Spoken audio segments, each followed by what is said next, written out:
Hello my dear student, welcome to my channel magnetic tutorial. आज हम लोग live process से लेके हर एक चैप्टर को कवर करेंगे, जहाँ पे सारे डिफिनीशन को मैं बताऊंगा एक बाय एक करके, जो कि आपके कल के एग्जाम के लिए बहुत ही इंपॉर्टेंट होगा। कल आपका 10th बोर्ड साइंस का एग्जाम होगा, इसलिए मैंने आज अभी थोड़ा लेट हुआ, लेकिन आपको ये वीडियो जो मिल रहा है आप इस वीडियो को पूरा देखें, पूरा लाइन बाय लाइन इसको समझें, क्योंकि मैं बहुत सारे एग्जाम्पल्स भी देने वाला हूँ। पूरे डिफिनीशन को कवर करूँगा, जितने भी चैप्टर्स होंगे, चाहे वो लाइव प्रोसेस हो, चाहे वो हेरिडिटी हो, चाहे वो कंट्रोल एंड कोऑर्डिनेशन हो, हर एक चैप्टर। और जस्ट इसके बाद एक और वीडियो आएगा, उसमें केमिस्ट्री भी होगा। तो आप वीडियो को लाइन बाय लाइन एकदम सुनते रहें, देखते रहें और इसको फॉलो भी करते रहें। ठीक है, तो फिर स्टार्ट करते हैं। जैसा कि आप देख पा रहे हैं, ये लाइव प्रोसेस चैप्टर है क्लास 10th का। यहाँ फर्स्ट डिफिनीशन आपके सामने आता है लिविंग थिंग्स रिलेटेड। लिखा हुआ living things are complex organisation of molecule which perform certain live processes that distinguish them from non living things. Living things क्या है? जो कॉम्प्लेक्स ऑर्गेनाइजेशन, उसके बॉडी का ऑर्गेनाइजेशन के बारे में बताया जा रहा है कि जो बॉडी का जो ऑर्गेनाइजेशन होगा वो कॉम्प्लेक्स होगा। बहुत सारे लिविंग थिंग्स में जो होता है ऑर्गेनाइजेशन वो सिंपलेस्ट भी होता है, जैसे यूनिसेलुलर वगैरह हम लोग पढ़ चुके हैं, सिंपल मल्टीसेलुलर ऑर्गेनाइजेशन जैसे स्पाइरोगैरा वगैरह हो गया। लेकिन लिविंग थिंग्स से रिलेटेड यहाँ पे बात जो हम कर रहे हैं उसमें ये बताना चाह रहे हैं कि जितने भी लाइव प्रोसेस होते हैं वो लिविंग थिंग्स में होते हैं और नॉन लिविंग थिंग्स में लाइव प्रोसेस नहीं होते हैं। जहाँ पे मॉलिक्यूलर मूवमेंट का भी हम लोग बात पहले भी किए हुए हैं, और मॉलिक्यूलर मूवमेंट आप सभी को पता है, तो मॉलिक्यूलर मूवमेंट आगे भी दिया हुआ होगा। ठीक है, मॉलिक्यूलर मूवमेंट ये भी एग्जाम पॉइंट ऑफ व्यू से बहुत ही इंपॉर्टेंट है। मॉलिक्यूलर मूवमेंट जो कि आपको पता है, मॉलिक्यूलर मूवमेंट जो होता है ये लिविंग थिंग्स में ही देखा जाता है। सिर्फ इसमें एक और चीज आप ध्यान रखेंगे, एक्सेप्शन पूछता है कभी कभी एग्जाम में कि जो मॉलिक्यूलर मूवमेंट है वो सभी में तो होता है, क्या एक्सेप्शन होगा? कभी कभी ऑप्शनल क्वेश्चन में आता है। तो viruses are the exception to the cell theory जो हम लोग पढ़े हुए थे, वैसा ही सेम कंडीशन यहाँ पे भी, जो 9th में हम लोग पढ़े थे सेल थ्योरी से रिलेटेड, वही कंडीशन यहाँ पे अप्लाई करना है। मॉलिक्यूलर मूवमेंट जो होता है वायरस के केस में नहीं होता, क्योंकि वायरस को हम लोग जानते हैं ए सेलुलर में रखा गया है, और अभी तक साइंटिस्टों के बीच में कंट्रोवर्सी चल रहा है कि लिविंग है कि नॉन लिविंग है, ऐसा कुछ। ठीक है, तो लिविंग थिंग्स का जो ये यहाँ पे डिफिनीशन जो है ये आप याद कर लेंगे पूरा। लिखा हुआ living things are complex organisation of molecule which perform certain live processes. कुछ लाइव प्रोसेस करता है, ठीक है, सर्टेन लिखे क्योंकि कुछ कोई 3 करता है, कोई 4 करता है, कोई 5, माने जो मेन जो फंक्शनल लाइव प्रोसेस वो तो सब कोई करता है क्या। जैसे आपका लाइव प्रोसेस में आपका न्यूट्रिशन हो गया, ट्रांसपोर्टेशन हो गया, एक्सक्रीशन हो गया, और भी बहुत सारा इजेशन, मेटाबॉलिक एक्टिविटी, जितना भी हम लोग पढ़ते हैं। तो नॉन लिविंग से क्या करता है? अलग बताता है, डिस्टिंग्विश करता है। आगे लिखा हुआ है कि the basic differences between the living and non living are organisation. Organisation आपको देखने के लिए, ऑर्गेनाइजेशन का मतलब हुआ सेलुलर लेवल से लेके, सेलुलर लेवल बोला जाए जो माइक्रोस्कोपिक लेवल से लेके ऑर्गन सिस्टम आगे तक बढ़ते रहना, एक बॉडी का डेवलपमेंट होना। ठीक है, अगर यूनिसेलुलर का बात करते हैं, सिंगल सेल ही है, लेकिन उसके बॉडी के अंदर बहुत सारे लाइव प्रोसेस होते हैं क्या। अब आगे लिखा हुआ मेटाबॉलिक एक्टिविटी में से एनाबॉलिक और कैटाबॉलिक होता है, अलग अलग सब एक्टिविटी बॉडी के अंदर होता है। फिर ग्रोथ हो गया, ग्रोथ आप नॉन लिविंग में आप नहीं देख पाएंगे। एडेप्टेबिलिटी, कहीं भी कोई इन्वायरमेंट में अडेप्ट कर जाना, ये लिविंग चीज में ही मिलेगा। ठीक है, इरिटेबिलिटी, लोकोमोशन, रिप्रोडक्शन, ये सब लिविंग थिंग्स जो होता है उस नॉन लिविंग से क्या कर रहा है, अलग बता रहा है। यही इसका डिफिनीशन हुआ। सेकंड डिफिनीशन जो लाइव प्रोसेस लिखा हुआ है, इसको भी आप ध्यान में रखेंगे। लाइव प्रोसेस डिफिनीशन एग्जाम में पूछ भी सकता, नहीं भी पूछ सकता, लेकिन आप इस अगर ये डिफिनीशन पूरा अगर पढ़ लेते हैं तो आपको बहुत सारे बेनिफिट ये होंगे कि आपके चैप्टर्स को एक बार रिकवर कर दिया जा रहा है यहाँ पे। ठीक है, तो लिखा है live process are those processes which together keep the living organism alive. Live process वैसे प्रोसेस है जो ऑर्गेनिज्म को क्या करता है, अलाइव रखता है। ठीक है, जिंदा रखता है, उसके बारे में बात की जाए। लिखा है perform the jobs of body. Body का जो काम होगा वो लाइव प्रोसेस ही करता है। मेंटेन एंड रिपेयर, मेंटेनेंस में हेल्प करता है, ग्रोथ में हेल्प करता है, रिपेयर में हेल्प करता है। फिर आगे लिखा हुआ energy is required for operating all the process. Energy का रिक्वायरमेंट होता है यहाँ पे, एनर्जी के बिना ये सब प्रोसेस काम ही नहीं करेगा, क्योंकि सबको पता है एटीपी का रिक्वायरमेंट होता है बॉडी में। एटीपी जब तक नहीं बनेगा तो कोई अगला काम नहीं हो पाएगा बॉडी में। तो एक दूसरे से जो जितने भी लाइफ प्रोसेस एक दूसरे से इंटरकनेक्टेड है, ये सब आप सभी को पता है। ठीक है, तो आज लास्ट दिन, आज हम लोग चाहेंगे डिफिनीशन को कवर करते हुए ज्यादा फोकस ये रहेगा कि पूरा डिफिनीशन को आप याद कर ले, और बाकी आप अपने से थोड़ा बहुत इस पे मेहनत कर सकते हैं। ऐसा हालांकि पहले भी वीडियो वगैरह अपलोड कर दिया गया है, तो आज तो आप बहुत सारा चीज नहीं देख पाएंगे, लेकिन पूरा डिफिनीशन को एक बार आपको कवर कर लेना है, चाहे वो बायो का हो, चाहे केमिस्ट्री, फिजिक्स, आप जहां भी आप पढ़ते हैं इस चैनल पे आपको बायो और केमिस्ट्री का पूरा वीडियो अभी जो कुछ देर में आपको मिल जाएगा। ठीक है, इसके बाद जस्ट केमिस्ट्री का ही वीडियो आ जाएगा, तो आप पूरा वीडियो को देखें और इसको कवर कर लें। फिर आगे लिखा हुआ था basic life processes commonly common to all living organisms are nutrition, respiration, transportation, excretion, growth, reproduction and control। ये सब तो बताने का जरूरत है ही नहीं। तो एग्जाम में पूछ सकता है what are the life processes, what are the basic life processes जो हमारे बॉडी में चलता है। तो न्यूट्रिशन, रिस्पायरेशन तो बच्चा सबको ही जानता है, इसलिए क्योंकि सब चैप्टर में बांट दिया गया है। न्यूट्रिशन बांटा गया है, रिस्पायरेशन बांटा गया, ट्रांसपोर्टेशन बांटा गया, एक्सक्रीशन बांटा गया है। न्यूट्रिशन का जब हम लोग अंदर जाते हैं वहाँ डाइजेशन पढ़ते हैं, सिमुलेशन पढ़ते हैं, इजेशन पढ़ते हैं, इंजेशन पढ़ते हैं, एसिमुलेशन पढ़ते हैं, सब पढ़ते हैं। वैसे रिस्पायरेशन में बहुत सारा चीज बांटा गया है, ट्रांसपोर्टेशन में बांटा गया है, ट्रांसपोर्टेशन को हम लोग सर्कुलेशन भी बोलते हैं, एक्सक्रीशन बांटा गया है। तो ऐसे बहुत सारा चीज जो है जो आप सभी जानते हैं, ठीक है। अब आगे यहाँ पे जब देखेंगे न्यूट्रिशन के बारे में, देखिए न्यूट्रिशन आ ही गया। अब न्यूट्रिशन के बारे में थोड़ा देखते हैं क्या लिखा हुआ। The term nutrition is taken from the word nutrient. Nutrient से आता है न्यूट्रिशन। तो न्यूट्रिशन एक प्रोसेस का नाम है, उसमें हम न्यूट्रिएंट्स को यूज कर सकते हैं। अब न्यूट्रिएंट्स ये बहुत अलग अलग पर न्यूट्रिएंट्स क्या है, जो फूड जो हम यूज करते हैं, न्यूट्रिएंट्स अलग अलग प्रकार का हो सकता है कि नहीं। लिखा हुआ है it is the process of taking food, देखिए लिखा भी है फूड का बॉडी में इनटेक कराना। फूड का बॉडी में इनटेक कराना को हम लोग एक अलग नाम से जानते हैं, उसको बोलते हैं इंजेशन। ये आपको पता है इंजेशन, ठीक है। एंड इट्स यूटिलाइजेशन, देखिए लिखा भी है कि फूड का बॉडी में प्रवेश कराना इंजेशन माउथ के द्वारा, फिर उसका यूटिलाइजेशन, उसका बॉडी में यूज होना। यूटिलाइजेशन कब होगा, जब आप फूड को लेने के बाद डाइजेशन करेंगे, डाइजेशन करने के बाद बॉडी में उसका डिफरेंट जगह पे एब्जॉर्प्शन होगा, फिर एसिमिलेशन होगा, बटेगा, फिर उसका जाके एक्सक्रीशन हो जाता है, इजेशन हो जाता है, जो भी चीज होता है। मैंने बीच प्रक्रिया में डाइजेशन होने के बाद आपको एनर्जी मिलता है, उस एनर्जी का रिक्वायरमेंट, बॉडी में एनर्जी का रिक्वायरमेंट है। अगर इनडायरेक्टली देखा जाए तो फूड का तो रिक्वायरमेंट है ही नहीं, फूड आने के बाद हमको एनर्जी मिलता है। उस एनर्जी के वजह से, जैसे एज फॉर एग्जांपल आपको अगर बोला जाए कि दौड़ना है या फिर चलना है, तो आपको ये नहीं बोला जाएगा कि तुरंत आप फूड खाइए या तुरंत दौड़ जाइए। आपके बॉडी में एटीपी कितना है उसको काउंट किया जाएगा, आपके बॉडी में एनर्जी है कि नहीं उसको देखा जाएगा। आप तुरंत खाना खाते ही आप डाइजेस्ट नहीं कर सकते हैं, आपको डाइजेशन करने में टाइम लगेगा। जैसे फैट का डाइजेशन लगभग 5 से 6 घंटे का होता है, प्रोटीन का डाइजेशन 2 से 4 घंटे का होता है, कार्बोहाइड्रेट का डाइजेशन 1 से 2 घंटे 3 घंटे का होता है। तो ऐसे इसीलिए आप तुरंत फैट वगैरह चीज को, ये नहीं कि हम जल्दी से खा लेंगे तुरंत हम दौड़ जाएंगे या फिर रेस में जीत जाएंगे, वैसा कुछ नहीं होने वाला है ना, होता है सब, आप लॉजिक पता है। तो रिक्वायरमेंट है किसका, तो एनर्जी का है रिक्वायरमेंट। जो ग्लूकोज, जो सिंपलेस्ट फूड के रूप में, जो बाहर से जो ग्लूकोज ये सब जो हम लोग बॉडी में लेते हैं, ठीक है, बॉडी ताकि हम एनर्जेटिक फील कर सके, ऐसा होता भी है। गर्मियों में होता है जब डिहाइड्रेशन वगैरह हो जाता है, उस दौरान भी ORSL वगैरह इलेक्ट्रोलाइट बाहर से लेते हैं, वो सब क्या करता है, फॉरन तुरंत एनर्जी देता है, क्योंकि वो पहले से डाइजेस्टेड फॉर्म में है, सिंपलेस्ट फॉर्म में है। अगर देखा जाए तो ऐसे जो हम लोग खाते हैं वो फूड के फॉर्म में है, वो मैक्रो फॉर्म में है, वो माइक्रो फॉर्म में होगा तब जाके बॉडी में यूटिलाइजेशन। क्योंकि बॉडी के अंदर फूड जो है आपका, जो जैसे चावल हो गया, दाल हो गया, वो हर एक सेल पे तो जाएगा नहीं, उसको पहले डाइजेस्ट होना पड़ेगा, टूटना पड़ेगा। ब्रेकडाउन का जो प्रोसेस होता है उसी को तो डाइजेशन बोलते हैं। ब्रेकडाउन जो होगा किसी भी फूड का, किसके प्रेजेंस में, एंजाइम के, या उसको हम लोग बायो कैटलिस्ट भी बोलते हैं, इसी को तो बोलते हैं। अब आगे देखिए फिर फूड के बारे में क्या लिखा है। लिखता है food is the substance which is used by living organism. Food ऐसा एक सबस्टेंस है जो लिविंग ऑर्गेनिज्म इसको यूज कर सकता है। क्यों, क्योंकि नॉन लिविंग में हमको पता लाइफ प्रोसेस होगा नहीं। जब लाइफ प्रोसेस नहीं होगा तो फूड फिर जाएगा कैसे। आप पत्थर के ऊपर फूड रख दीजिएगा, वैसा का वैसा ही रह जाएगा, क्योंकि पत्थर फूड को नहीं ले सकता है, फूड उसमें जा ही नहीं सकता है, ठीक है। अब उसके आगे लिखते हैं, देखते हैं living organism for obtaining energy. देखिए लिखा भी एनर्जी का ही मेन मुद्दा एनर्जी पे आता है। आप फूड लीजिए, पानी लीजिए, रफेज लीजिए, जो भी न्यूट्रिएंट्स ले रहे हैं, चाहे कार्बोहाइड्रेट हो, कुछ भी हो, मेन मुद्दा आपका घूम फिर के कहाँ आ जाएगा, एनर्जी पे। फिर लिखा हुआ and providing raw material for biosynthesis of required constituent that are essential for various body activity, repair, growth, development, regulation। देखिए क्या लिखा हुआ है, बात को समझना है। फूड क्या है, फूड एक चीज है जो सबस्टेंस के रूप में यहाँ पे लिखा हुआ, जो हम लोग बॉडी के अंदर प्रवेश कराते हैं, उसके बाद बॉडी के अंदर आने के बाद वो फूड डाइजेस्ट होगा, ठीक है, एंजाइम के प्रेजेंस में, और डाइजेस्ट होने के बाद वो मुझे एनर्जी देगा, और उस एनर्जी का हम अलग अलग जगह पे यूज करेंगे। जैसे रिपेयर करना है, कुछ सेल खराब हो गया, सेल को रिपेयरमेंट चाहिए, खुद से रिपेयर करता है। हम लोग को पता है एपिथेलियल जो टिश्यू होता है सबसे ज्यादा फास्ट रीजनरेशन टिश्यू में आता है, क्योंकि हम देखते हैं जैसे ईसोफेगस के अंदर कभी कुछ खा रहे हैं, अपने आप ही अंदर अंदर कभी कभी कट जाता है, छिल जाता है, कुछ भी होता है, वो अपने आप रिकवर करता है, ठीक है। ग्रोथ अगर होना है, सेल का मास बढ़ना है, ग्रोथ होना है, डिवाइड करना है, हर एक चीज में एटीपी का जरूरत है, और वो एटीपी मिलेगा कहाँ से, फूड से मिलेगा। तो ऐसा हम लोग पढ़े भी हैं जूनियर क्लास में, food is a source of energy, ठीक है। एक प्रकार का एनर्जी, हमारे बॉडी के लिए वो फ्यूल है।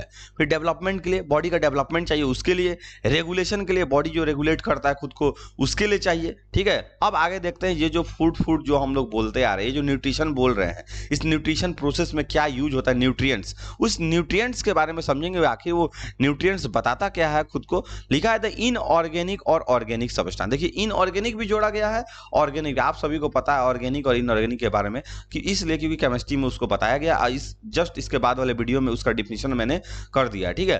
तो ऑर्गेनिक वो चीज होता है मेनली जो हम लोग को नेचुरली प्राप्त होता है, जैसे कार्बोहाइड्रेट ऑर्गेनिक है, प्रोटीन ऑर्गेनिक है। और जो इनऑर्गेनिक जो रॉ मटेरियल होता है, इनऑर्गेनिक का यूज करके ऑर्गेनिक को बनाया। जैसे एज फॉर एग्जांपल हम लोग तो इनऑर्गेनिक का यूज करके ऑर्गेनिक फूड में बना नहीं सकते हैं, क्योंकि हम लोग हेटेरोट्रॉफ्स में आते हैं। और जो ऑटोट्रॉफ्स होते हैं उनमें फोटोसिंथेसिस एक प्रक्रिया होता है जो सबको पता ही है, उसका भी डिफिनेशन आगे लिखा हो, सब A to Z डिफिनेशन आपको इसमें मिलेगा। इसलिए वीडियो को पूरा लास्ट तक देखना है, क्योंकि आप शुरू से उतना दिन तो तैयारी करके अपना रखे हुए हैं। अब रिकैप करने के लिए इस वीडियो को पूरा देखेंगे तो आपको ज्यादा बेनिफिट होगा अकॉर्डिंग टू मी, ठीक है। अब इसमें लिखा है इनऑर्गेनिक ऑर्गेनिक सब्सटेंस जो होते हैं which an organism obtain from the surrounding, जो कि सराउंडिंग से प्राप्त करते हैं in order to get energy. फिर बात आ गया, मुद्दा कहां पे आता है, एनर्जी पे। Materials for body building, body के बिल्डिंग माने बॉडी को ठीक करने के लिए, maintenance and regulation and metabolism are called nutrients. ऐसे ही प्रकार की चीजों को न्यूट्रिएंट्स बोलते हैं जो बॉडी में यूज होता है, ठीक है। आगे फिर लिखा हुआ यहाँ पे इनऑर्गेनिक न्यूट्रिएंट्स क्या होता है। अब इनऑर्गेनिक न्यूट्रिएंट्स जैसा हम जो अभी कुछ देर पहले बोल रहे थे, इनऑर्गेनिक प्लांट में जो यूज होता है जैसे कार्बन डाइऑक्साइड, वाटर, उसके मदद से प्लांट क्या करता है, खाना बनाता है, ठीक है।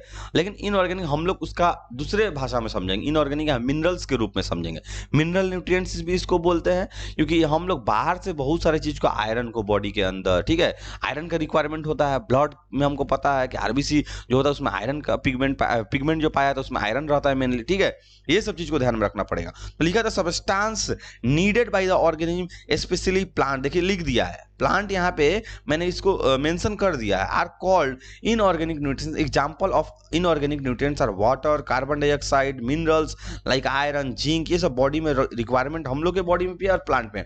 अच्छा, हम लोग इनडायरेक्टली हो या डायरेक्टली हो प्लांट पे हम लोग डिपेंड करते हैं, ठीक है। या फिर हम लोग को कुछ भी खाना हो, जैसे हम लोग को मान लेते हैं कि मीट वगैरह से रिलेटेड हम सोचते हैं कि सर हम प्लांट का पार्ट बार बार तो हम लोग हर जगह पे प्लांट तो नहीं खाते, हम लोग कभी मछली खाते हैं, कभी मीट खाते हैं। आप सोच के देखिए उस जो मछली, उस जो मीट में जो भी चीज जो जा रहा है फूड बन के, या जो अपना बॉडी को ग्रोथ कर रहा है, वो भी कहीं ना कहीं से किस पे डिपेंड है, वो भी मछली जो होगा वो कहीं ना कहीं से डिपेंडेंट है किस पे, कोई ना कोई एक्वेटिक जो भी प्लांट्स होंगे उन पे डिपेंड होगा, या फिर जो हम लोग मीट खाते हैं कुछ भी का वो भी डिपेंडेंट है। तो इनडायरेक्टली तो डायरेक्टली हम लोग डिपेंडेंट हैं, ठीक है।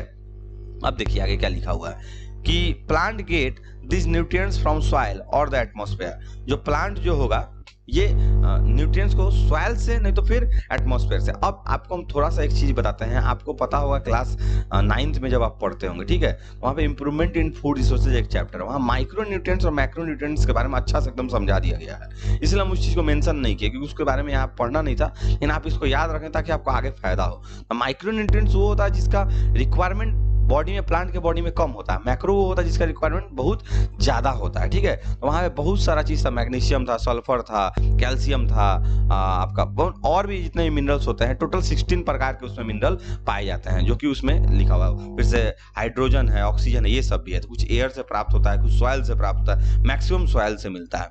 इसमें लिखा inorganic elements obtain from the soil are called mineral nutrients. और इनको देखिए यहाँ पे लिखा भी मिनरल न्यूट्रिएंट्स भी उनको बोलते हैं, ठीक है। फिर लिखा वो ऑर्गेनिक न्यूट्रिएंट्स के बारे में लिखता है, इसमें ऑर्गेनिक न्यूट्रिएंट्स के बारे में कि these nutrients are obtain from the plant in the form of. अब देखिए ऑर्गेनिक क्या आया, ऑर्गेनिक डायरेक्टली प्लांट से मिल रहा है, इनऑर्गेनिक पहले प्लांट खुद के बॉडी में ले रहा है, उसके बाद फोटोसिंथेसिस प्रक्रिया के द्वारा उसको ऑर्गेनिक में बदल रहा है। वो ऑर्गेनिक क्या होगा, सीरियल्स होगा, पल्सेज होगा, वेजिटेबल्स होगा, फ्रूट होगा, from animals in the form of milk, egg and meat. अब इसमें लिखा होगा अगर एनिमल से चाहिए तो मिल्क मिलेगा, एग मिलेगा। अभी कुछ देर पहले हम बोले हुए थे कि मिल्क, एग, मीट या जो भी हम लोग मछली वगैरह जो भी चीज हम लोग जो बॉडी के अंदर लेते हैं, ठीक है, फूड के रूप में, ये सब क्या है, उसके वो भी जो बन रहा है वो भी इनऑर्गेनिक से ही बना हुआ है, भले वो बनाने वाला कोई और है, भले वो बनाने वाला प्लांट है। ऑटोट्रॉफ से, क्योंकि ऑटोट्रॉफ के बारे में हम लोग पढ़े हुए हैं, वो हम लोग लास्ट चैप्टर में पढ़ने भी वाले हैं, जहाँ पे इकोसिस्टम के बारे में जब हम लोग पढ़ेंगे, इन्वायरमेंट के बारे में, वहाँ पे हम लोग पढ़ेंगे कि जो भी चीजें जो होता है वो प्लांट बनाता है, क्योंकि प्लांट को हम लोग प्रोड्यूसर बोलते हैं, बाकी सब तो कंज्यूमर है, इसलिए प्लांट फर्स्ट टॉपिक लेवल में भी आता है। ठीक है, अब आगे लिखा हुआ है यहाँ पे कि देयर आर 3 मेन टाइप्स, 3 प्रकार के होते हैं। क्या होते हैं उसके बारे में समझना है। Energy giving, body building, protective. अब प्रोटेक्टिव में विटामिन मिनरल आ गया, बॉडी बिल्डिंग में प्रोटीन आ गया, एनर्जी वाला में कार्बोहाइड्रेट एंड फैट आ गया। ये सब का डाइजेशन के बारे में कुछ देर पहले हम जिक्र भी किए हैं। ठीक है, हम लोग मेनली फोकस करेंगे डिफिनीशन वाले पे। ठीक है, इसको ध्यान में रखना है। इंजाइम क्या होता है? इंजाइम एक बायो कैटलिस्ट के रूप में यहाँ पे यूज हुआ। अच्छा, आपको पता होगा केमिस्ट्री में हम लोग कैटलिस्ट के बारे में पढ़ते हैं, जैसे हैबर्स प्रोसेस में आयरन का यूज किया जाता है, जो अमोनिया जहाँ पे बनाया जाता है नाइट्रोजन और हाइड्रोजन का रिएक्शन करा के, फिर से हम लोग अल्मिनोथर्मी रिएक्शन देखे हैं, वहाँ पे क्या बोलते हैं, कैटलिस्ट का यूज किया था। और भी बहुत सारा रिएक्शन है जहाँ पे कैटलिस्ट का यूज करके ही रिएक्शन को आगे बढ़ाया जाता है। कैटलिस्ट क्या करता है, रिएक्शन में कोई प्रकार का चेंज नहीं लाए, खुद को कुछ प्रकार का चेंज नहीं देगा, मतलब खुद को वहाँ पे अगर देखा जाए वो बस पुश करता है रिएक्शन को आगे बढ़ाने में मदद करता है। तो वैसे ही यहाँ पे इंजाइम है। इंजाइम के मदद से लिखा हुआ है कि the complex substance taken during nutrition के दौरान जो कॉम्प्लेक्स सबस्टांस जो हम लोग बॉडी का मैक्रो के रूप में लिया गया। ठीक है, और वो मैक्रो बॉडी अंदर जा नहीं सकता। तो देखते हैं हम क्रशिंग, फिजिकल क्रशिंग करते हैं, मैं फिजिकल जिसको डाइजेशन बोलता। अब केमिकल डाइजेशन के रूप में माउथ में सैलिवरी अमाइलेज जो कि सलाइवा के अंदर पाया जाता है वो रिलीज होता है, और वो रिलीज होने के बाद उसके साथ मिक्स हो जाता है। ठीक है कि नहीं, बोलस का फॉर्म बनाता है, फिर वो जाता है इसोफेगस के थ्रू पेरिस्टाल्टिक मूवमेंट के द्वारा स्टोमक में जाएगा। स्टोमक में एचसीएल का, वहाँ पे एचसीएल जो होगा, एचसीएल के द्वारा उसको चर्न किया जाएगा, उसको तोड़ा जाएगा और ज्यादा क्या। तो ये हो गया इंजाइम का काम। तो लिखा है nutrition are broken down into simpler. देखिए, पहले जो भी कॉम्प्लेक्स चीज होगा, जो भी फूड होता है, चाहे वो चावल हो, चाहे वो दाल हो, चाहे वो रोटी हो, चाहे वो कुछ भी हो, मटन हो, कुछ भी हो, वो सब पहले आपका कॉम्प्लेक्स फॉर्म में, वो सिंपलेस्ट में टूटेगा तभी बॉडी में उसका कोई काम आएगा। कॉम्प्लेक्स ज्यादा हम लोग बॉडी के अंदर चला जाता, अगर इंजाइम का यूज नहीं कर पाते हैं, या बॉडी में कोई प्रकार का बीमारी है, या फिर ज्यादा हम पानी नहीं ले रहे हैं, तो इससे क्या होता है, जो फूड जो होता है पूरा तरह से डाइजेस्ट नहीं हो पाता, तो उसको हम लोग इनडाइजेशन भी बोलते हैं। अब केमिस्ट्री में अगर बात किया जाए तो इनडाइजेशन के लिए हम लोग मिल्क ऑफ मैग्नीशिया का यूज करते हैं, हम लोग उधर बेकिंग पाउडर का यूज करते हैं, है कि नहीं। तो वो सब यूज करके उसको न्यूट्रलाइज करते हैं, एक्सेस जो एसिड जो हो जाता है, सेक्रेशन होता है, क्योंकि इनडाइजेशन जब होगा तो इससे एसिड तो सेक्रेट ज्यादा होगा, नर्वस सिस्टम के द्वारा कंट्रोल किया गया है। जो एसिड जो रिलीज होता है पैराइटल सेल रिलीज करता है कि नहीं, तो वो पैराइटल सेल ज्यादा एक्सेस एसिड को रिलीज करता है ताकि डाइजेशन प्रॉपर हो जाए, बट वो हो नहीं पाता है, इसके वजह से इनडाइजेशन होता है। इसमें लिखता है फिर उसके बाद simpler substance in order to utilise them for maintenance and growth of the body, ताकि वो सिंपलर सब्सटेंस का हम यूज कर पाए ग्रोथ के लिए और बॉडी के डेवलपमेंट के लिए, मेंटेनेंस के लिए, रेगुलेशन के लिए, ये सब चीज़ का। आप बताइए, डायरेक्ट उस सिंपलर सब्सटेंस को तो यूज नहीं कर पाएंगे, हमने यहाँ डायरेक्ट लिखा है, लेकिन आपको समझना है कि वो जो सिंपलेस्ट सब्सटेंस है उससे हमको एनर्जी मिलेगा, तभी हम उस एनर्जी का यूज कर पाएंगे ग्रोथ के लिए, मेंटेनेंस के लिए, या जितने भी फर्दर लाइफ प्रोसेस उसके लिए।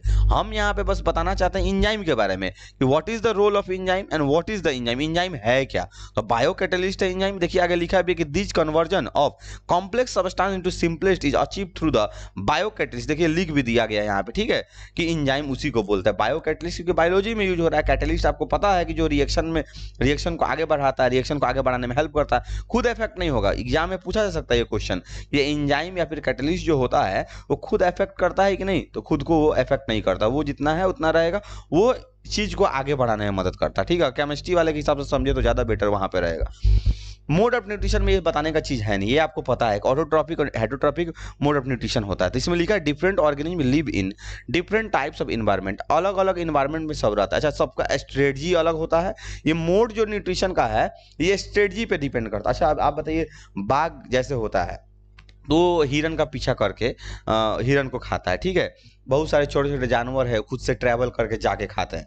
हम लोग हैं सब्जी वगैरह लेना पड़ता था, बाजार से लेते हैं, सबका स्ट्रेटजी अलग अलग है। वहीं लिखा हुआ है fulfil the requirement from food from their surrounding environment by various mean, अलग अलग माध्यम से। The mean of obtaining food by organism are called mode of nutrition. Mode of nutrition है क्या? न्यूट्रिशन नहीं, यहाँ पे मोड ऑफ न्यूट्रिशन, ठीक है। इसमें यह बताना है कि जो मीन्स जिसके थ्रू आप फूड को और कोई भी फूड को ऑब्टेन कर रहे हैं बॉडी के अंदर, उसको बोलते हैं मोड, या उसको बोलेंगे mean. There are two main, दो प्रकार के होते हैं, एक हेट्रो और एक ऑटोट्रॉपिक। देखिए यहाँ पे हेट्रो में जो थोड़ा सा है ई छूट गया, तो इसको आप सुधार लेंगे, ठीक है। तो यहाँ पे अब आगे ऑटोट्रॉप में। अब ऑटोट्रॉप के बारे में आपको अच्छा से पता है, लिखा है कि autotrophic nutrition is the mode of nutrition in which organism prepare their own food with the help of simple inorganic raw material. Autotrophic क्या है? ऑटोट्रॉपिक अब प्लांट्स के मेनली हम लोग बारे में बात करें। बहुत सारे बैक्टीरिया भी हैं, ब्लू ग्रीन अलगी भी है। सब बैक्टीरिया तो नहीं बोलेंगे, कुछ प्रकार के बैक्टीरिया हैं, प्लांट है, अलगी है, ये सब खुद से खाना, क्योंकि इनके पास क्लोरोफिल नाम का एक पिगमेंट पाया जाता है। ये आपको पता है क्लोरोफिल कहाँ होता है? क्लोरोप्लास्ट में होता है, जो प्लास्टिड का एक पार्ट है। ठीक है, तो ऑटोट्रॉपिक न्यूट्रिशन एक ऐसा प्रकार का मोड ऑफ न्यूट्रिशन जहां पे ऑर्गेनिक खुद के द्वारा क्या करते हैं? प्रिपेयर करते हैं फूड को किसी सिंपलर इनऑर्गेनिक सब्सटेंस का यूज करके। अब आपसे फोटोसिंथेसिस कोई पूछे तो आप 7th 8th से शुरू से पढ़ता है, आप बोलेंगे सर इनऑर्गेनिक जो होता है वहां पे कार्बन डाइऑक्साइड होगा, एकदम सही है, वाटर होगा, एकदम सही है, लेकिन सनलाइट को वहां इनऑर्गेनिक में नहीं रखना है। सनलाइट वहां पे एक सोर्स ऑफ एनर्जी है। क्लोरोफिल को वहां पे इनऑर्गेनिक में नहीं रख, क्योंकि क्लोरोफिल वहां पे एक पिगमेंट है। ये सबका भी ध्यान में रखना ही नहीं कि जो भी चीज यूज हो रहा है सबको, बस आपको केमिस्ट्री के हिसाब से याद रखना है कि रिएक्टेंट साइड में जो पढ़ते हैं, जो मैंने यहाँ पे जो रिएक्शन हम लिखेंगे कि CO2 plus water goes to C6H12O6 plus O2 आपका जो बनेगा, यहाँ पे रिएक्टेंट और प्रोडक्ट साइड में अगर देखते हैं तो रिएक्टेंट वाला जो होगा आपका इनऑर्गेनिक होगा। उधर जो बन रहा है जो फूड के रूप में वो आपका ऑर्गेनिक होगा, जो प्लांट भी यूज करता है, जो स्टार्च के फॉर्म में रखता भी है, फिर हम लोग उसको यूज करते हैं, हम लोग उसको डाइजेस्ट करते हैं, फिर उसका हम लोग भी ग्लाइकोजन के फॉर्म में रखते हैं फर्दर यूज के लिए, फर्दर रिजर्व फूड के लिए। तो ये सबको ध्यान में रखना पड़ेगा। अब आप एक बात देखेंगे यहाँ पे एनसीईआरटी में उतना खुल के नहीं दिया है, लेकिन ऑटोट्रॉपिक मोड ऑफ न्यूट्रिशन जो है उसको भी बांटा गया 2 प्रकार से। एक होता है फोटोसिंथेसिस प्रक्रिया को करने वाला, एक केमोसिंथेसिस। आपको एकदम आसानी से ये सब चीज पूरा पता होगा, बस डिफिनीशन को रिकैप करने के लिए वीडियो आपके लिए अपलोड किया जा रहा है। ठीक है, तो फोटो ऑटोट्रॉपिक जो होता है वो सनलाइट के मदद से अपना खाना बनाएगा। देखो ऑटोट्रॉपिक जस्ट पढ़े हैं, फोटो का मतलब लाइट होता है, केमो का मतलब केमिकल होता है, कुछ केमिकल एनर्जी यूज कर। आप बोलेंगे सर केमिकल एनर्जी कहाँ से आया? तो आपको अभी जस्ट बताइए, जस्ट जैसे ही आप देखेंगे यहाँ पे नीचे जो लिखा हुआ है आपको तुरंत समझ में आ जाएगा। फोटो ऑटोट्रॉपिक में कोई परेशानी नहीं है, कि फोटो ऑटोट्रॉपिक में लिखा हुआ है कि the organism capable of photosynthesis are called photo. जो फोटोसिंथेसिस प्रक्रिया को करता है उसी को फोटो ऑटोट्रॉपिक बोलते हैं, फोटो ऑटोट्रॉप्स बोलते हैं। उसके मोड ऑफ न्यूट्रिशन को फोटो ऑटोट्रॉपिक बोलते हैं। इसको आपको ध्यान में रखना पड़ेगा। ठीक है, केमो ऑटोट्रॉपिक के बारे में जो लिखा है कि कुछ बैक्टीरिया जैसे कि हाइड्रोजन बैक्टीरिया, हाइड्रोजनोमोनास बोलते हैं, सल्फर बैक्टीरिया, थियोबैसिलस बोलते हैं, ठीक है, जो कि बहुत ज्यादा हीट को भी झेल सकता है। ठीक है, उसके अलावा लिखा है नाइट्रीफाइंग बैक्टीरिया, जो नाइट्रोजन याद होगा आपको, पीछे आप नाइट्रोजन साइकिल पढ़ेंगे क्लास 9th में कहीं ना कहीं पे। ठीक है, तो इसमें लिखा हुआ है कि nitrifying bacteria Nitrosomonas and Nitrobacter can capture the energy release during different chemical reaction. अलग अलग प्रकार के केमिकल रिएक्शन हमारे इन्वायरमेंट में चलते रहते हैं, उसमें से जो एनर्जी रिलीज होता है उस एनर्जी का यूज करके ये जो बैक्टीरिया है कुछ प्रकार के हाइड्रोजनोमोनास, थियोबैसिलस, नाइट्रीफाइंग बैक्टीरिया, ठीक है, ये सब बैक्टीरिया क्या करते हैं? उस एनर्जी का यूज कर, उस केमिकल एनर्जी का यूज करके खाना को बनाने में मदद करता है। लिखा था यूज दिस एनर्जी, उस एनर्जी का, उस केमिकल एनर्जी का यूज करके सिंथेसाइज देयर फूड, अपना खाना बनाते हैं। They do not synthesise require sunlight. देखिए यहाँ पे पूरा अच्छा से लिख दिया, अगर सनलाइट होता ही क्यों हम केमो ऑटोट्रॉपिक बोलते हैं, हम इसको फोटो ऑटोट्रॉपिक बोलते हैं। लिखता है these organism are known as chemoautotrophs. ऐसे प्रकार के ऑर्गेनिज्म केमो ऑटोट्रॉप्स बोलते हैं। इस प्रक्रिया को केमोसिंथेसिस बोलते हैं, और इस प्रकार के मोड को क्या बोलते हैं? Chemo autotrophic mode of nutrition. याद रहेगा इसको। अब 13 नंबर पे आते हैं, फोटोसिंथेसिस। चलिए इसको भी पढ़ लेते हैं। फोटोसिंथेसिस में लिखा है ऑल ग्रीन प्लांट, जितने भी ग्रीन प्लांट है। चलिए प्रोटिस्ट के बारे में आप पहले भी पढ़ चुके हैं, क्लास 9 में भी बताया गया है। ठीक है, and some bacteria can trap solar energy. Solar energy को ट्रैप करना, अब ट्रैप करना मतलब यहाँ पे ये समझेंगे जो क्लोरोफिल जो पिगमेंट एक पाया जाता है उसके पास इतना क्षमता है, वो सोलर एनर्जी को ट्रैप करके कैप्चर करता है और उसको केमिकल एनर्जी में बदलता है। अब देखिए हम जो प्रोसेस जो बताएंगे वो बहुत ही लंबा प्रोसेस है। अब ये जो फोटोसिंथेसिस होता है इसमें डार्क रिएक्शन है, इसमें लाइट रिएक्शन है, इसमें बहुत सारा ऑक्सीडेटिव प्रोसेस है, फोटोफॉस्फोराइलेशन है क्या, तो उतना हम लोग को अभी तो उतना जानना नहीं, अभी तो डिफिनीशन पे जाना है, फोकस करना है। वो जब था तब आपको पढ़ा दिया गया था। अब कल जो एग्जाम में होगा वो कल का कल। अभी फिलहाल आप जो होगा वो आप इस पूरा वीडियो को देखेंगे, अपने दोस्त तक भी भेजेंगे ताकि वो रात तक लेट लाइट तक ये पूरा वीडियो को कंप्लीट कर ले, एक बार समझ ले, ताकि उनको भी बेनिफिट आपके साथ साथ। ठीक है, जितने भी ग्रीन प्लांट होंगे, प्रोटिस्टा होगा, बैक्टीरिया होगा, वो सोलर एनर्जी को ट्रैप करते हैं। सोलर एनर्जी को रेडिएंट एनर्जी बोलते हैं, याद रखिएगा।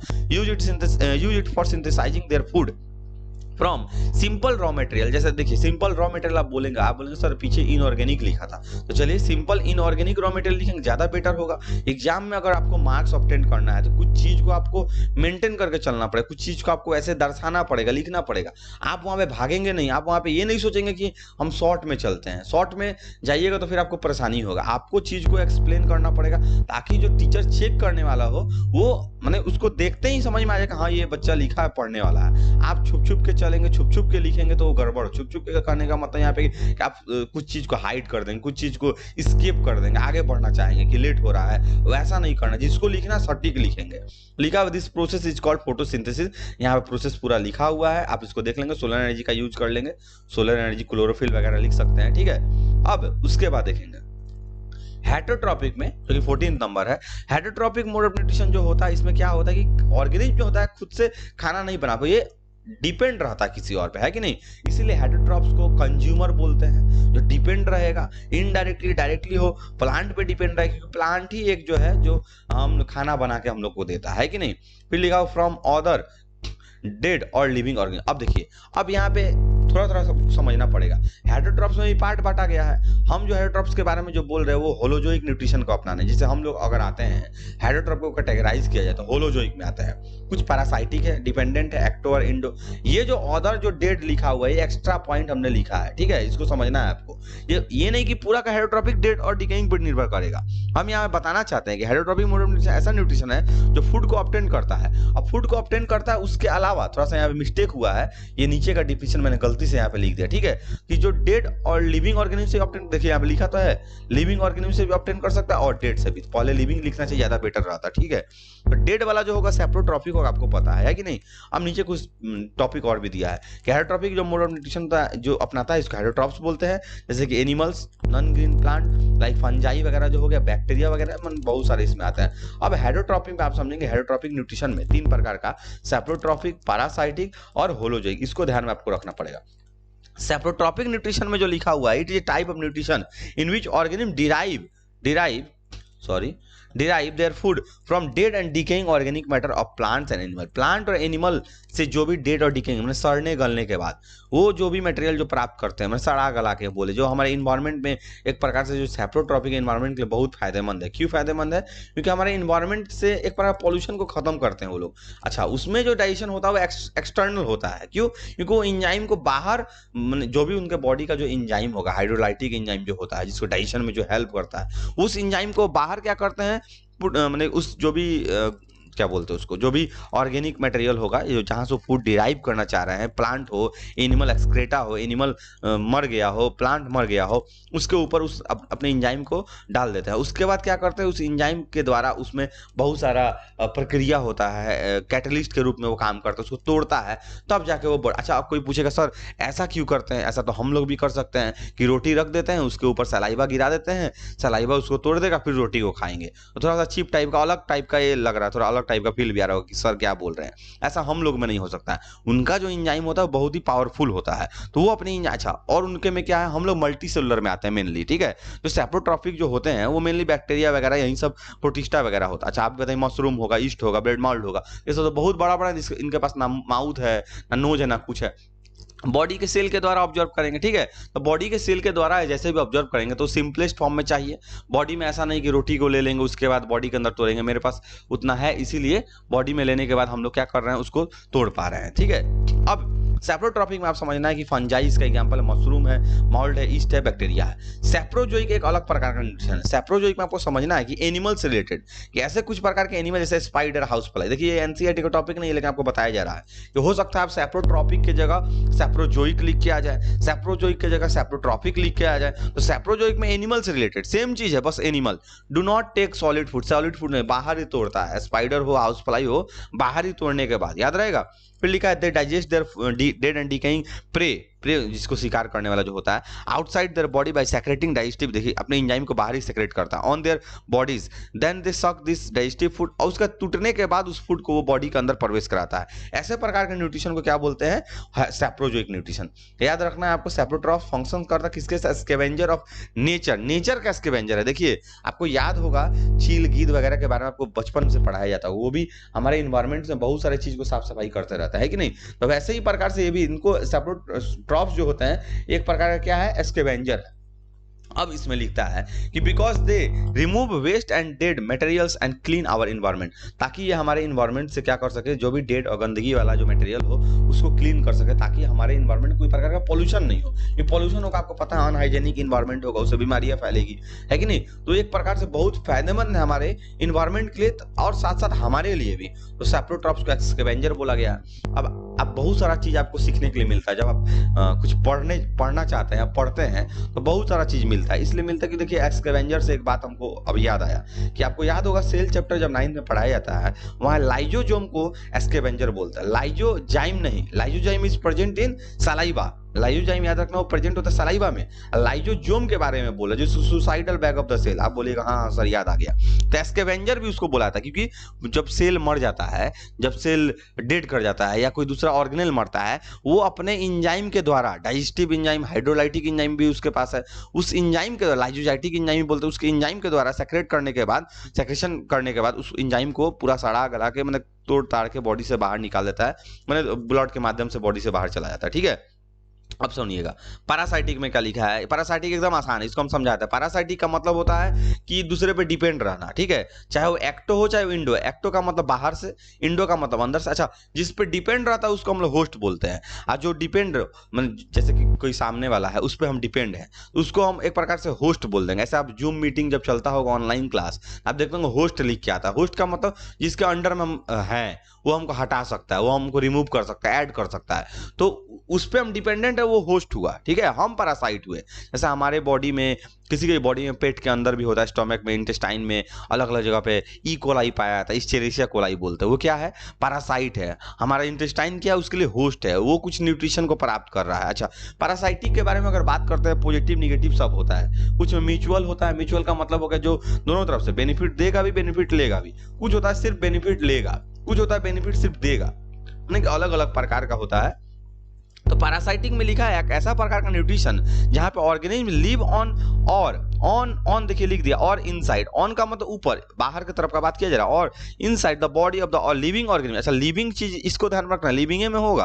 आप बताइए कि एक चट्टान के ऊपर बहुत सारा पैरासाइट बैठा हुआ, कोई फायदा नहीं है, कुछ उससे नहीं होने वाला। ठीक है, तो जिसपे वो डिपेंड रहेगा उसको होस्ट बोलेंगे। Parasitic mode of nutrition is found in many fungi, बहुत सारे फंजाई में होता है, बैक्टीरिया में होता है, कुछ प्लांट्स में होता है, कसकट्टा, अमरवेल जिसको बोलते हैं, viscum, some animals like plasmodium, malarian parasite जो एनोफिल्स मस्क्यूटो के द्वारा हमारे बॉडी में आता है, हुक वर्म जो पाया जाता है, राउंड वर्म होता है, बहुत सारा रिंग वर्म है, ऐसा टेप वर्म है, लीचेज है, लाइस है, टीक है। ये सब माने कि एनिमल के ऊपर या किसी प्लांट के ऊपर डिपेंडेंट है, इसीलिए इनको पैरासाइट। अब इसमें से कुछ जो एक्टो होगा, कुछ इंडो होगा। अब एक्टो के बारे में थोड़ा देखिए, इसको आप समझ जाइएगा।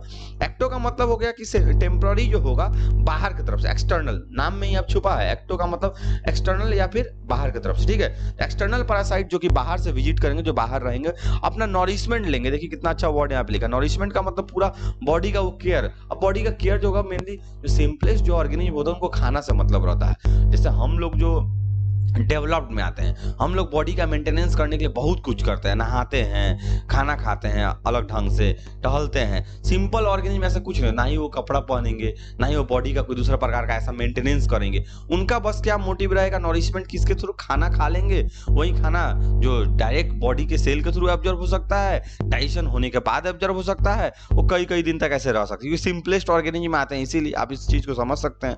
They live on the surface of the host of a body, ये बाहर से से सरफेस पे डिपेंड रहते हैं, सरफेस पे रहते हैं, जैसे कि लीच आप जानते होंगे, इसको जोंक भी बोलते हैं, बेड बग, ठीक है, मॉस्किटो, मॉस्किटो को फ्लूइड फीडर भी बोला जाता है क्योंकि बाहर से ये डिपेंड रहते हैं। देखते होंगे आप खून वगैरह जो होता है। अब मेनली इसमें फीमेल वाला जो आता है, क्योंकि मेल जो पता है आपको कि मेल को रिक्वायरमेंट उतना नहीं है, मेल को उतना ज्यादा रिक्वायरमेंट क्यों नहीं है, क्योंकि उसको बेबी का डेवलपमेंट नहीं चाहिए। आपको पता है कि मॉस्किटो जो फीमेल जो एनोफिल्स जो मॉस्किटो होती है वो एक बार में कई लेग्स, कई 100 एग को एक बार में ले करती है। उस 100 एग के डेवलपमेंट के लिए बहुत ज्यादा न्यूट्रिएंट्स चाहिए, नॉरिशमेंट चाहिए। तो उसके लिए जो हमारे खून में जो होता है उतना नॉरिशमेंट उनके लिए काफी है, इसीलिए वो नॉरिशमेंट उनको चाहिए होता है, जो कि मेल में नहीं चाहिए होता। इसलिए मेल का एडेप्टेशन बोलिए या फिर उसको वेरिएशन बोलिए आप, मेल में वैसा ही है कि वो अपना डायरेक्टली नॉर्मली जूस वगैरह के द्वारा वो काम चला लेते हैं। जो फूड का नेक्टर वगैरह होता है, फूड बोल रहे हैं सॉरी, फ्लावर का, नॉर्मली वो फूड को प्राप्त कर लेते हैं, ठीक है।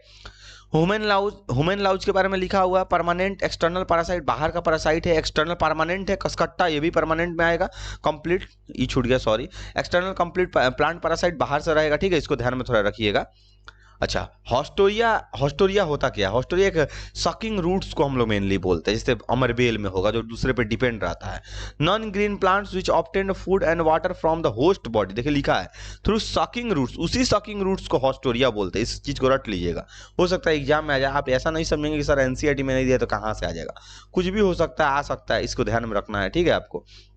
अब आगे अगर बढ़ते हैं, यहाँ पे इंडो पैरासाइट लिखा है, इंडो पैरासाइट है क्या? इंडो पैरासाइट बोलते हैं जो बॉडी के अंदर इंटरनली रहेगा, they live inside the body, body के अंदर रहेगा of the host and may cause disease, बहुत सारी बीमारी को कॉज करेगा। बाहर वाला जो क्या है, बाहर से साफ सफाई होते रहता है बॉडी का, है कि नहीं, तो हो सकता है कि बाहर उतना प्रॉब्लम नहीं हो, बाल कटवाते रहता है, बाल में अगर जू आता है वो हट सकता है, वो सब एक्टो में है। लेकिन इंडो में क्या है हमको पता नहीं चलता, जैसे ई कोलाई, उसकी वजह से बहुत सारे प्रॉब्लम होते हैं, जैसे एल्बेंडाजोल वगैरह जो टैबलेट वगैरह जो लिया जाता है, वो बॉडी के अंदर पेट में बहुत सारे इंटेस्टिनल वर्म पाए जाते हैं, उनको मारने के लिए, उनको हटाने के लिए। ऐसा नहीं कि वो बहुत ज्यादा हार्मफुल है, वो ज्यादा जब हो जाएंगे तब हार्मफुल है। ऐसे बोला भी जाता है कोई भी चीज अगर ज्यादा होता है तो वो हार्मफुल होता है, कम होता है तो हार्मफुल उतना नहीं करता है, क्योंकि वो बॉडी में हेल्प करते हैं। वो हमारे लार्ज इंटेस्टाइन के कोलोन पार्ट में रहते हैं, उस कोलोन पार्ट में जो भी हमारा फेकल मैटर होता है उसको बनाने में मदद करता है। अगर वो नहीं रहेंगे तो शायद फेकल मैटर उतना अच्छा से बने भी नहीं, फेकल मैटर रिलीज होने में प्रॉब्लम हो, कॉन्स्टिपेशन हो जाए, ऐसा भी हो सकता है।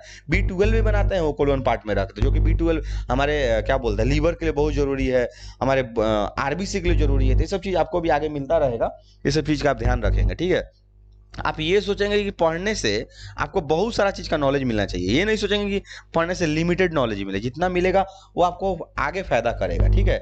हम ऐसा भी नहीं बोल रहे कि आप अभी 12th 11th का लेके बैठ जाए, 10th तक ही पढ़िए, आपका पूरा कंप्लीट होना चाहिए, 7th 8th 9th 10th पूरा। ये नहीं कि 10th है, 10th से मतलब बहुत सारा चीज 7th 8th 9th का भी पता नहीं होता है। सेल चैप्टर हो गया, ये सब चैप्टर बहुत इंपॉर्टेंट जो चैप्टर है, चाहे वो आपका मैथ का हो, फिजिक्स का हो, कहीं का भी हो, सब जरूरी होता है। 10th में तो 10th का नहीं, ठीक है। आपका 10th ऐसे भी अब खत्म होने वाला है, आप जो आपका टाइम जो बीच में बचेगा 10th के एग्जाम के बाद, उस टाइम पे आप ज्यादा ट्राई करेंगे कि पीछे वाली चीज को कवर करें, जो कि आपको आगे बहुत बेनिफिट देगा। अब देखिए इंडो पैरासाइट तो ये हो गया। अब इंडो पैरासाइट में डिजीज कॉजिंग मेनली होता है, इसीलिए इनको पैथोजिन भी बोलते हैं, इसको भी याद रखिएगा, पूछ सकता है एग्जाम में पैथोजिन में क्या अंतर है, तो आप बोलिएगा ऐसा इंडो पैरासाइट जो डिजीज को कॉज करता है। देखिए माइक्रो ऑर्गेनिज्म और पैथोजिन में बच्चे कंफ्यूज होते हैं कि सर माइक्रो ऑर्गेनिज्म क्या है, पैथोजिन क्या है, क्योंकि बच्चे को लगता है कि माइक्रो ऑर्गेनिज्म पैथोजिन है, जबकि ये सरासरी गलत है। इसलिए क्योंकि माइक्रो ऑर्गेनिज्म बहुत सारे चीज आते हैं। अब जो माइक्रो ऑर्गेनिज्म बीमारी क्रिएट करेगा, डिजीज बनाएगा, जो माइक्रो ऑर्गेनिज्म हमारे लिए हार्मफुल होगा, उसको हम पैथोजिन बोलेंगे। हम सबको क्यों बोलेंगे, है कि नहीं। अब यहाँ पे प्लाज्मोडियम है जो कि मलेरिया कॉज करता है, खतरनाक बीमारी में से आता है। स्लीपिंग सिकनेस से कॉज करना ट्राइपेनोजोमा है, ये आपको रिप्रोडक्शन चैप्टर में भी थोड़ा बहुत, जहाँ पे बाइनरी फ्यूजन वगैरह पढ़िएगा, मल्टीपल फ्यूजन, बाइनरी फ्यूजन, वहां पे इसको बताया गया, आगे होगा भी। तो स्लीपिंग सिकनेस का मतलब होता है कि सोने का जो क्या पीरियड जो होता है उसमें प्रॉब्लम आना, जैसे नींद जब लगना चाहिए, रात को सोने का टाइम है, रात को नींद ही नहीं आएगा, है कि नहीं। एंड लेस्मानिया कॉजेज काला जर, लेस्मानिया से काला जर होता है, जो कि एक प्रकार का बीमारी है, ब्रेन फीवर वगैरह क्रिएट हो सकता है इससे, ठीक है। मेनिंजाइटिस भी होता है, आप पीछे 9th क्लास में पढ़े हैं। प्रोटोजोवन पैरासाइट बहुत सारे हैं, some other endo parasite, ascaris round worm है, टेनिया टेप वर्म है, फैसियोला डिजीज, लीवर फ्लग में, ये आपका बहुत सारा और भी बीमारी जो है पिग वगैरह में भी होता है, उनके भी लीवर में होता है, तो ये सब चीज इसमें पाया जाता है। होलोजोइक न्यूट्रिशन में समझेंगे, it is a mode of nutrition in which organism feed on solid organic food material is called holozoic, पूरा सॉलिड पे डिपेंड रहेगा, पूरा तरह से होलोजोइकली बॉडी में इनगल्फ कराएगा, ठीक है। जैसे आपका ये आपका क्या बोलता है अमीबा में, हम लोगों में, है कि नहीं। द फूड में भी होल प्लांट, देखिए लिखा है होल प्लांट हो सकता है, होल एनिमल हो सकता है, या फिर कुछ एक पार्ट, स्पेसिफिक पार्ट हो सकता है।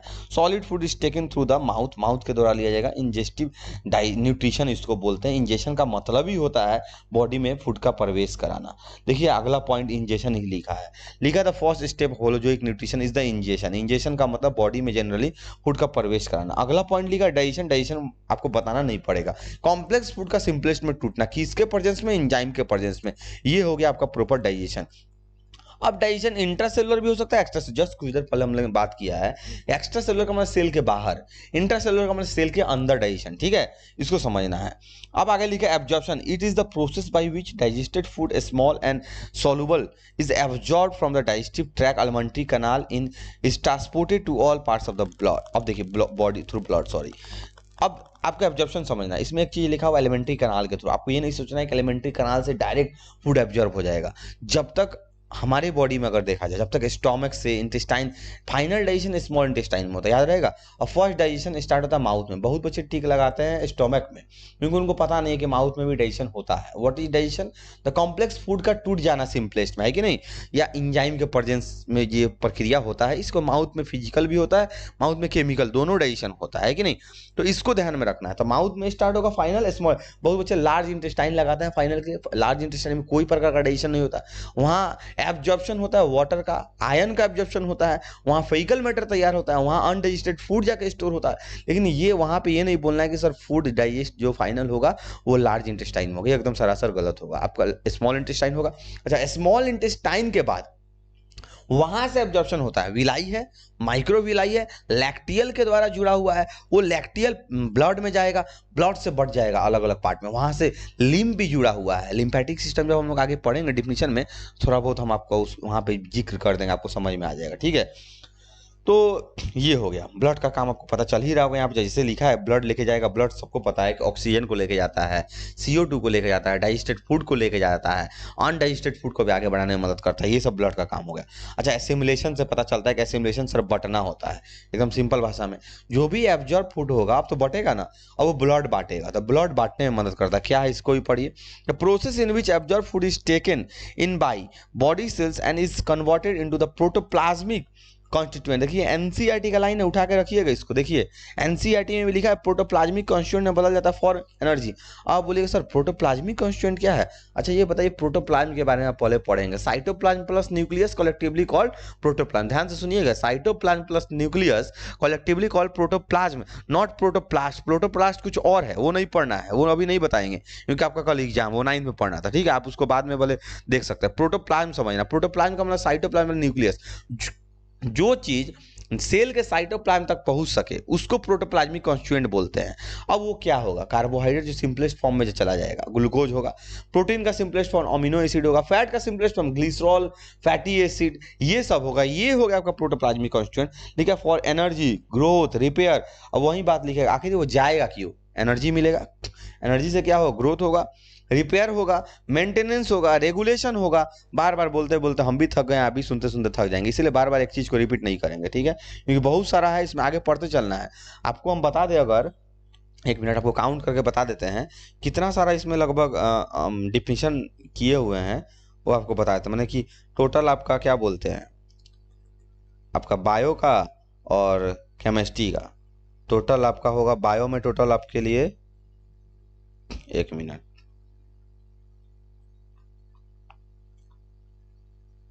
बायो में 182 है, और आपका अलग से हेरिडिटी चैप्टर का भी कुछ अलग से शायद 15 के आसपास होगा, यानी कि बायो में 200 के आसपास डिफिनीशन है, ठीक है। और आपका केमिस्ट्री में अगर देखा जाए तो केमिस्ट्री में टोटल जो होगा आपका वो होगा 140। आप सोच लीजिए 200 और 140, 340, यानी कि 350 डिफिनीशन आपके लिए मौजूद है। आप पूरा उसको देख के ही आज रात को सोएंगे, ये सोच लीजिए, तभी आपका एग्जाम कुछ और अच्छा बेटर होगा मेरे अकॉर्डिंग, आप इसको ध्यान में रखेंगे, ठीक है। अब देखिए अभी तक 26 नंबर तक हुआ।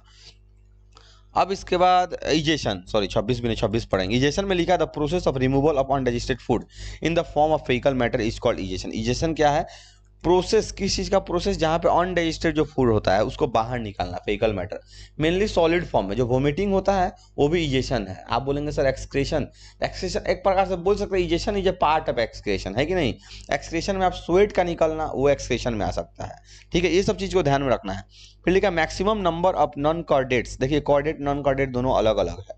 कॉर्डेट का मतलब इसका जैसे कॉर्डाटा होता है, कॉर्डाटा हम लोग कॉर्डाटा में आते हैं, जो क्या बोलते हैं वर्टिब्रल जो कॉलम है उसके नोटोकॉर्ड के बारे में बात करें। नोटोकॉर्ड के बारे में आप डाइवर्सिटी चैप्टर में पढ़ेंगे आगे 11th में। तो कॉर्डेट्स में हम लोग आते हैं, उसके बारे में बोला गया। नॉन कॉर्डेट्स जो बाकी सब जो फाइलम होता है उसमें, जैसे पोरीफेरा, एस्केल हेलमिंथस, प्लेटी हेलमिंथस, वो पढ़ना नहीं है। फिर लिखा है इसमें यूज होता है कि इसका एनस का एलिमिनेशन अनडाइजेस्टेड फूड का, जो फेसेस बोलते हैं उसके फॉर्म में बाहर, फेकल मैटर भी बोलते हैं, है कि नहीं। सीडोपोडिया आपको पता है, बताने की जरूरत नहीं, जो प्रोटोजोआ अमीबा में पाया जाता है उसके मदद से फिंगर लाइक प्रोजेक्शन है टेम्पोररी, जिसके मदद से वो बॉडी के अंदर फूड को कैप्चर करने में मदद करता है। याद रखिएगा टेम्पोररी, इस चीज को ध्यान में रखना है। टेम्पोररी का थोड़ा स्पेलिंग गलत हो गया, इसको ध्यान में रखिएगा, ठीक है। फैगोसाइटोसिस में लिखा हुआ है। फैगोसाइटोसिस क्या है, देखिए आपको इंडोसाइटोसिस और एक्सोसाइटोसिस क्लास 9 में पढ़ाया गया था, याद होगा आपको। बल्क ट्रांसपोर्ट में पढ़ाया गया था, क्योंकि अलग अलग प्रकार का एक्टिव, पैसिव और बल्क ट्रांसपोर्ट हम लोग पढ़ चुके हैं। तो बल्क के अंदर फैगो आता है, इंडो एक्सो पढ़ते हैं, इंडो के अंदर भी फैगो। इंडो का मतलब बॉडी के अंदर प्रवेश कराना, सेल में प्रवेश कराना। यहाँ फैगो का मतलब होता है एक इनगल्फिंग नेचर को बोलता है। फैगो का मतलब इनगल्फिंग, जैसे WBC के पास भी फैगोसाइटोसिस का नेचर है, वो डायरेक्ट बैक्टीरिया को, वायरस को एक बार में इनगल्फ करता है। उसी चीज को तो बोलते हैं। आप डिफिनीशन को देख लेंगे, ठीक है। देखिए टाइम का थोड़ा ज़्यादा ख्याल रखेंगे क्योंकि बहुत वीडियो लंबा थोड़ा बनने वाला है, तो हम थोड़ा कुछ डिफिनीशन को पढ़ नहीं रहे, आप उसको पढ़ के याद कर लेंगे, ठीक है। हम ऐसे समझा दे रहे हैं। एलिमेंट्री कैनाल क्या है इसको समझेंगे। अच्छा, एलिमेंट्री कैनाल को GIT भी बोलते हैं, याद रहेगा। GIT या फिर गट भी बोलते हैं इसको, ये सब चीज़ ध्यान में रखना है। GIT का अगर फुल फॉर्म एग्जाम में पूछ दे तो गैस्ट्रो इंटेस्टिनल ट्रैक। अब आप बोलेगे सर एलिमेंट्री कैनाल कहाँ तक होता है, पेट तक होता है, माउथ तक होता है। आपको बता दें कि जो दोनों ओपनिंग के बीच का जो कैनाल होगा वो बोला एलिमेंट्री कैनाल है। एक तरफ से जो फूड प्रवेश होता है, एक तरफ से जो गंदगी निकलता है, ये पूरा एलिमेंट्री कैनाल, मतलब कि माउथ से लेकर एनस तक, चाहे आपका स्टोमक आए बीच में, चाहे आपका क्या बोलते हैं कोई प्रकार का इंटेस्टाइन आए, लार्ज हो स्मॉल हो, चाहे आपका इसोफेगस हो, सब आएगा। ट्रैकिया को नहीं इंक्लूड करना, ट्रैकिया दूसरे पाइप में चला गया, वो रिस्पायरेटरी ट्रैक में चला गया। ये हम लोग पढ़े एलिमेंट्री कैनाल, ये फूड के डाइजेस्टिव ट्रैक में आएगा, इसको ध्यान में रखना है। हायर मल्टीसेलुलर ऑर्गेनिज्म में क्या लिखा हुआ है, जैसे कि ह्यूमन में, फिशेज में, फ्रॉग में, बर्ड में। देखिए बाकी बर्ड्स फ्रॉग का तो आपको उतना पढ़ना नहीं है, लेकिन उसको ध्यान में रखना है, उनका एलिमेंट्री कैनाल छोटा बड़ा होते रहता है। जैसे अगर हम इंसान का बात करते हैं, इंसान में प्रॉपर डाइजेस्टिव सिस्टम है पूरा अच्छा से, क्योंकि हम लोग वेल डेवलप में आता है, वेल इवोल्यूटेड में आते हैं। ज्यादा इवोल्यूशन अभी तक हुआ जो होता है इंसान में, इंसान के आगे कोई आया ही नहीं, आता तो आप लोगों को ही पता चलता है, ठीक है। The nutrition involves various processes performed by combination of digestive organ। बहुत सारे डाइजेस्टिव ऑर्गन का यूज करके, जैसे डाइजेस्टिव ऑर्गन जो अगर बात करते हैं बहुत सारे ग्लैंड आते हैं, जैसे माउथ जो हो गया, ईसोफेगस, सैलिवरी ग्लैंड, उसके अलावा अब उसके अंदर जब हम लोग जाएंगे गैस्ट्रिक ग्लैंड होता है, पैराइटल सेल जिसके द्वारा HCl रिलीज होता है, जो स्टोमक, एक बार फिर से लीवर एक ग्लैंड है। लीवर भी क्या करता है, बाइल जूस को गाल ब्लैडर को देता है, वो भी एक प्रकार का ग्लैंड है जो सेक्रेट करता है। बहुत सारे ग्लैंड बीच में आते हैं, इंटेस्टिनल ग्लैंड है, आगे पढ़ना है उसको हम लोग देखेंगे, इसी में होगा, ठीक है। फिर लिखता है organs from a long tube running from mouth to anus. देखिए ये वर्ड याद रखिएगा, माउथ टू एनस वाला, इसी को बोलता है एलिमेंट्री कैनाल। डाइजेस्टिव सिस्टम में लिखा हुआ, अब डाइजेस्टिव सिस्टम के बारे में आपको पढ़ना नहीं पड़ेगा। डाइजेस्टिव सिस्टम क्या है, ग्रुप ऑफ ऑर्गन होगा जहां पे डाइजेशन में जो हेल्प करेगा, लिखा भी है group of organ and associated digestive gland, बहुत सारे ग्लैंड होंगे। अच्छा, ग्लैंड यहाँ पे एक्सेसरी पार्ट में आते हैं। अब ये आप मत समझिएगा कि सर एक्सेसरी का मतलब होता है जिसके द्वारा बिना काम भी चल जाए, बिना काम चल जाएगा, लेकिन आपको पता होना चाहिए कि डाइजेशन होने के लिए, बेटर डाइजेशन के लिए एंजाइम का बहुत ज्यादा जरूरी है। आप माउथ में कोई फूड को फिजिकल क्रॉसिंग कर देंगे, जब तक केमिकल वाला पार्ट जो नहीं होगा, केमिकल डाइजेशन नहीं होगा, तब तक आपका फूड प्रॉपर्ली डाइजेस्टेड नहीं कहलाएगा, ठीक है। कॉम्प्लेक्स से सिंपलेस्ट में तोड़ना ही सिर्फ डाइजेशन नहीं हुआ, इसमें एक चीज ध्यान में रखना है कि इन्वॉल्व होगा एंजाइम आपका। फिर लिखा है which take part in ingestion crossing, देखिए लिखा है डाइजेशन, एब्जॉर्प्शन, इजेशन, ये सब चीज में डाइजेस्टिव सिस्टम प्रॉपर इन्वॉल्व होता है, उसी को लिख रहा है। अच्छा, थोड़ा आगे बढ़ते हैं, रिस्पायरेशन देखते हैं। फिर ऐसा फेनोमेनन जहां पे release of energy by oxidation. आप बोलिए सर ऑक्सीडेशन कहाँ से, ऑक्सीडेशन तो बायो में कहीं पढ़े नहीं, आप केमिस्ट्री में पढ़े होंगे ऑक्सीडेशन के बारे में, addition of oxygen, removal of hydrogen. फिर से उसके अलावा आप पढ़े होंगे इलेक्ट्रॉन से रिलेटेड, चार्ज से रिलेटेड, बहुत जगह ऑक्सीडेशन अलग अलग हिसाब से पढ़ाया गया, उसको हम केमिस्ट्री में उसको डील करेंगे। फिर लिखा हुआ है ऑक्सीडेशन ऑफ ऑर्गेनिक मॉलिक्यूल। आप बोलेंगे सर ये ऑर्गेनिक मॉलिक्यूल है कौन? ऑर्गेनिक मॉलिक्यूल वही ग्लूकोज है, वही फैट है, वही आपका कार्बोहाइड्रेट होगा, वही आपका क्या बोलते हैं प्रोटीन होगा, यही ना होगा। ये सब का सब ऑर्गेनिक में आता है। ऑर्गेनिक मॉलिक्यूल का तोड़ना, ऑक्सीडेशन करना ऑक्सीजन के प्रेजेंस में, और इसको अच्छा इसको एरोबिक भी बोलते हैं क्योंकि ऑक्सीजन के प्रेजेंस में है। एनारोबिक कब होता है? जब ऑक्सीजन के प्रेजेंस में नहीं होता। आप बोलेंगे सर ऑक्सीजन के प्रेजेंस में कैसे नहीं होता, कहाँ पे नहीं होता है? तो ईस्ट में नहीं होता है, बहुत सारे बैक्टीरिया में नहीं होता, जिसको प्यूट्रीफाइंग बैक्टीरिया भी बोलते हैं। ये आपको आगे मिलेगा। तो देखिए रिस्पायरेशन के बारे में क्या लिखा है। रिस्पायरेशन ये कैटाबोलिक। आप बोलेंगे सर ये कैटाबोलिक कहाँ से आ गया? तो कैटाबोलिक जो एक प्रोसेस होता है जहां पे तोड़ा जाता है, तोड़ने का एनर्जी रिलीज होता है। क्या बोले हैं? कैटाबोलिक एक ऐसा प्रोसेस जहां पे कोई कॉम्प्लेक्स चीज सिंपलेक्स में टूटेगा, वहां पे एनर्जी रिलीज होगा। देखिए लिखा है एनर्जी इज रिलीज।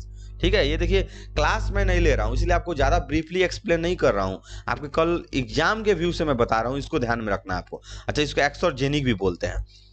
एनाबोलिक अगर बात होता है तो एनाबोलिक सिंपलेस्ट से कॉम्प्लेक्स होता है, जहां पे एनर्जी का रिक्वायरमेंट होता है, जहां पे जुटता छोटा छोटा चीज मिलकर क्या होता कॉम्प्लेक्स। आप बोलेंगे सर ऐसा कहां पे होता है? बॉडी में होता है। जब ग्लूकोज जो बॉडी में बहुत ज्यादा जब हो जाता है, वो छोटा छोटा जो सिंपलेस्ट जो ग्लूकोज होगा वो जुटने के बाद ग्लाइकोजन बनता है कि नहीं?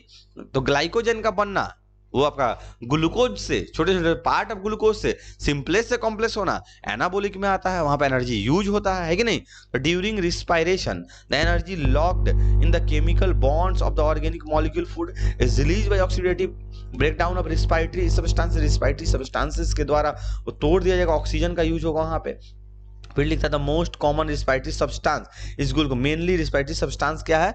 ग्लूकोज, इसको सबस्ट्रेट में भी लाते हैं, which is formed by hydrolysis of storage of carbohydrate. Carbohydrate के फॉर्म का ही है। अब कार्बोहाइड्रेट में डिफरेंट फॉर्म आता है, आपको बताया गया होगा, आप पढ़े होंगे, जैसे कि बहुत सारा मोनोसैकेराइड हो गया, डाइसैकेराइड हो गया, पॉलीसैकेराइड हो गया, डिफरेंट डिफरेंट फॉर्म है कि नहीं कार्बोहाइड्रेट का? अब स्टार्च के फॉर्म में मेनली प्लांट में होता है, ग्लाइकोजन में एनिमल में। ये याद रखिएगा, ये पॉइंट पूछा जा सकता है कि प्लांट में स्टार्च के फॉर्म में, ग्लाइकोजन में, एनिमल के फॉर्म में फूड का स्टोरेज, कार्बोहाइड्रेट का mainly. Energy release is used to make the compound called adenosine triphosphate. ATP भी बनता है, एडीपी भी बनता है, एएमपी भी बनता है, उतना हम लोग को नहीं पढ़ना है। एटीपी से रिलेटेड याद रखेंगे एडेनोसिन ट्राइफॉस्फेट। एडीपी अगर कभी डिफिनेशन पूछे डाइफॉस्फेट, मोनोफॉस्फेट, आपको ये मेनली पढ़ना रहता है कहाँ पे? प्लांट के केस में, है कि नहीं? यहाँ फोटोफॉस्फाइरिलेशन पढ़ाया जाता है वहां पे। तो आज उतना सारा हम लोग को डीपली नहीं जाना है। फिर लिखा which is used as a fuel. देखिए कुछ देर पहले हम बोले थे कि एनर्जी जो होता है, जो यहाँ फ्यूल के रूप में जो बात किया जा रहा है, वो हमारे बॉडी में फूड है। Food is a source of energy, है कि नहीं? अब यहाँ पे आपका ग्लूकोज का breakdown in the presence of oxygen, catabolic process है, ऑक्सीडेटिव प्रोसेस है, जहां पे CO2, water, ATP, adenosine triphosphate, 38 ATP release होता है एक ग्लूकोज के मॉलिक्यूल से। याद रहेगा आपको। ATP is considered as energy currency. ATP को एनर्जी करेंसी का भी नाम दिया गया, इसको भी आप ध्यान में रखेंगे, ठीक है? चलिए थोड़ा आगे बढ़ते हैं। इसके बाद डेंटल प्लेक से रिलेटेड, ये एनसीईआरटी में दिया है, इससे पूछ सकता है क्वेश्चन। अच्छा एक बात बता दो, डब्बा वाला जो इस बार बना हुआ है एनसीईआरटी में, उससे शायद क्वेश्चन नहीं आएगा, लेकिन आप उसको देख के जाएंगे।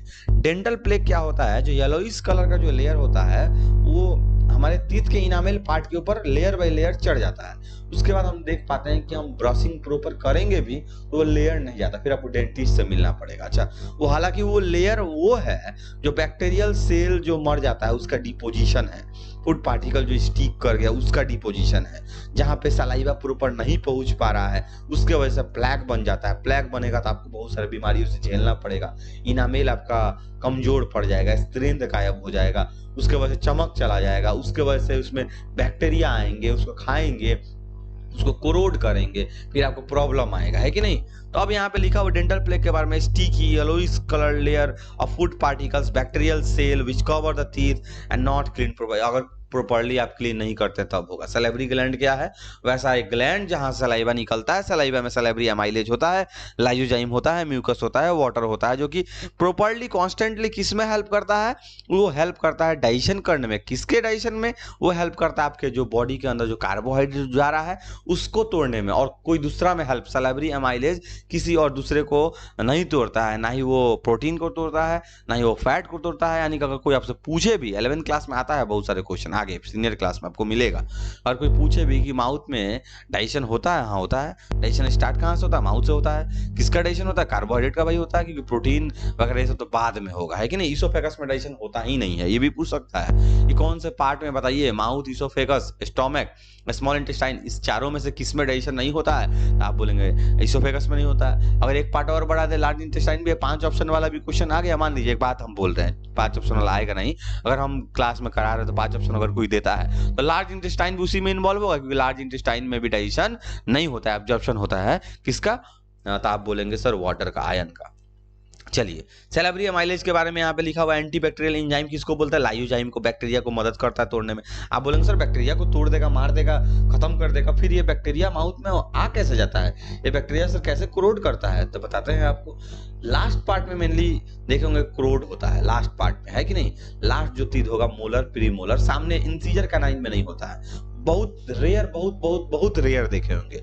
जो बच्चा चॉकलेट लेके माउथ में सो जाता होगा, जो बच्चा दिन भर चॉकलेट में डूबा रहता होगा, वैसे बच्चों का होगा, ठीक है, अगर सामने से हो भी रहा है। लास्ट पार्ट में मेनली लगभग मतलब कि कुछ पीपल्स में देखा जाता है। वहां तक क्या होता है कि वहां तक सलाइवा पहुंच नहीं पाता है और वहां तक प्रॉपर ब्रॉसिंग भी नहीं हो पाता है। इसके वजह से वहां पे लाइयोजाइम नहीं पहुंच पाएगा, जिसकी वजह से क्या हो जाएगा, वहां पे सैलिवरी ग्लैंड अपना एक्शन नहीं दिखा पाएगा।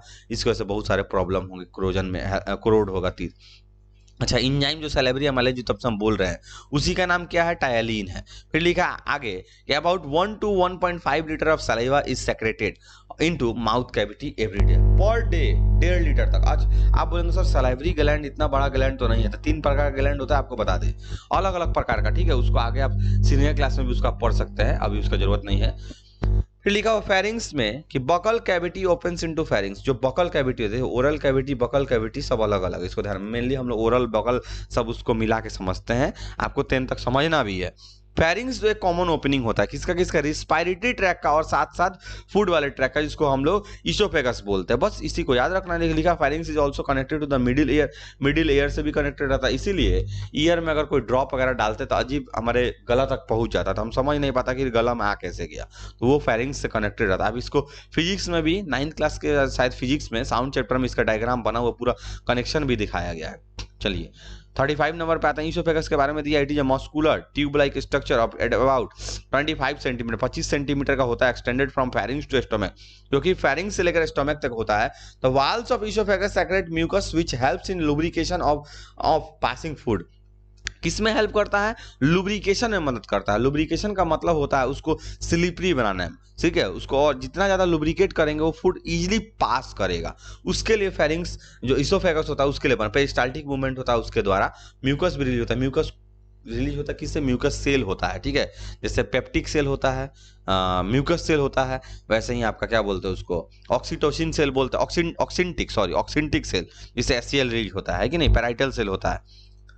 स्टोमक के बारे में लिखा है मस्कुलर बैग लाइक जे शेप होता है, याद रखिएगा जे शेप, ये जे है, ठीक है, जे शेप का स्ट्रक्चर होगा। Structure present in the upper left side of the left side, ये भी याद रखिएगा। कोई पूछे लेफ्ट साइड में क्यों? क्योंकि राइट साइड में लीवर का जो चौड़ा वाला पोर्शन है वो राइट साइड में, इसीलिए लेफ्ट साइड में लीवर का भी लोब बांटा गया अलग अलग करके, वैसे ही स्टोमक का भी लोब होता है, तो इसको भी 3 प्रकार से बांटा गया है, उतना हम लोग डीपली पढ़ना नहीं है।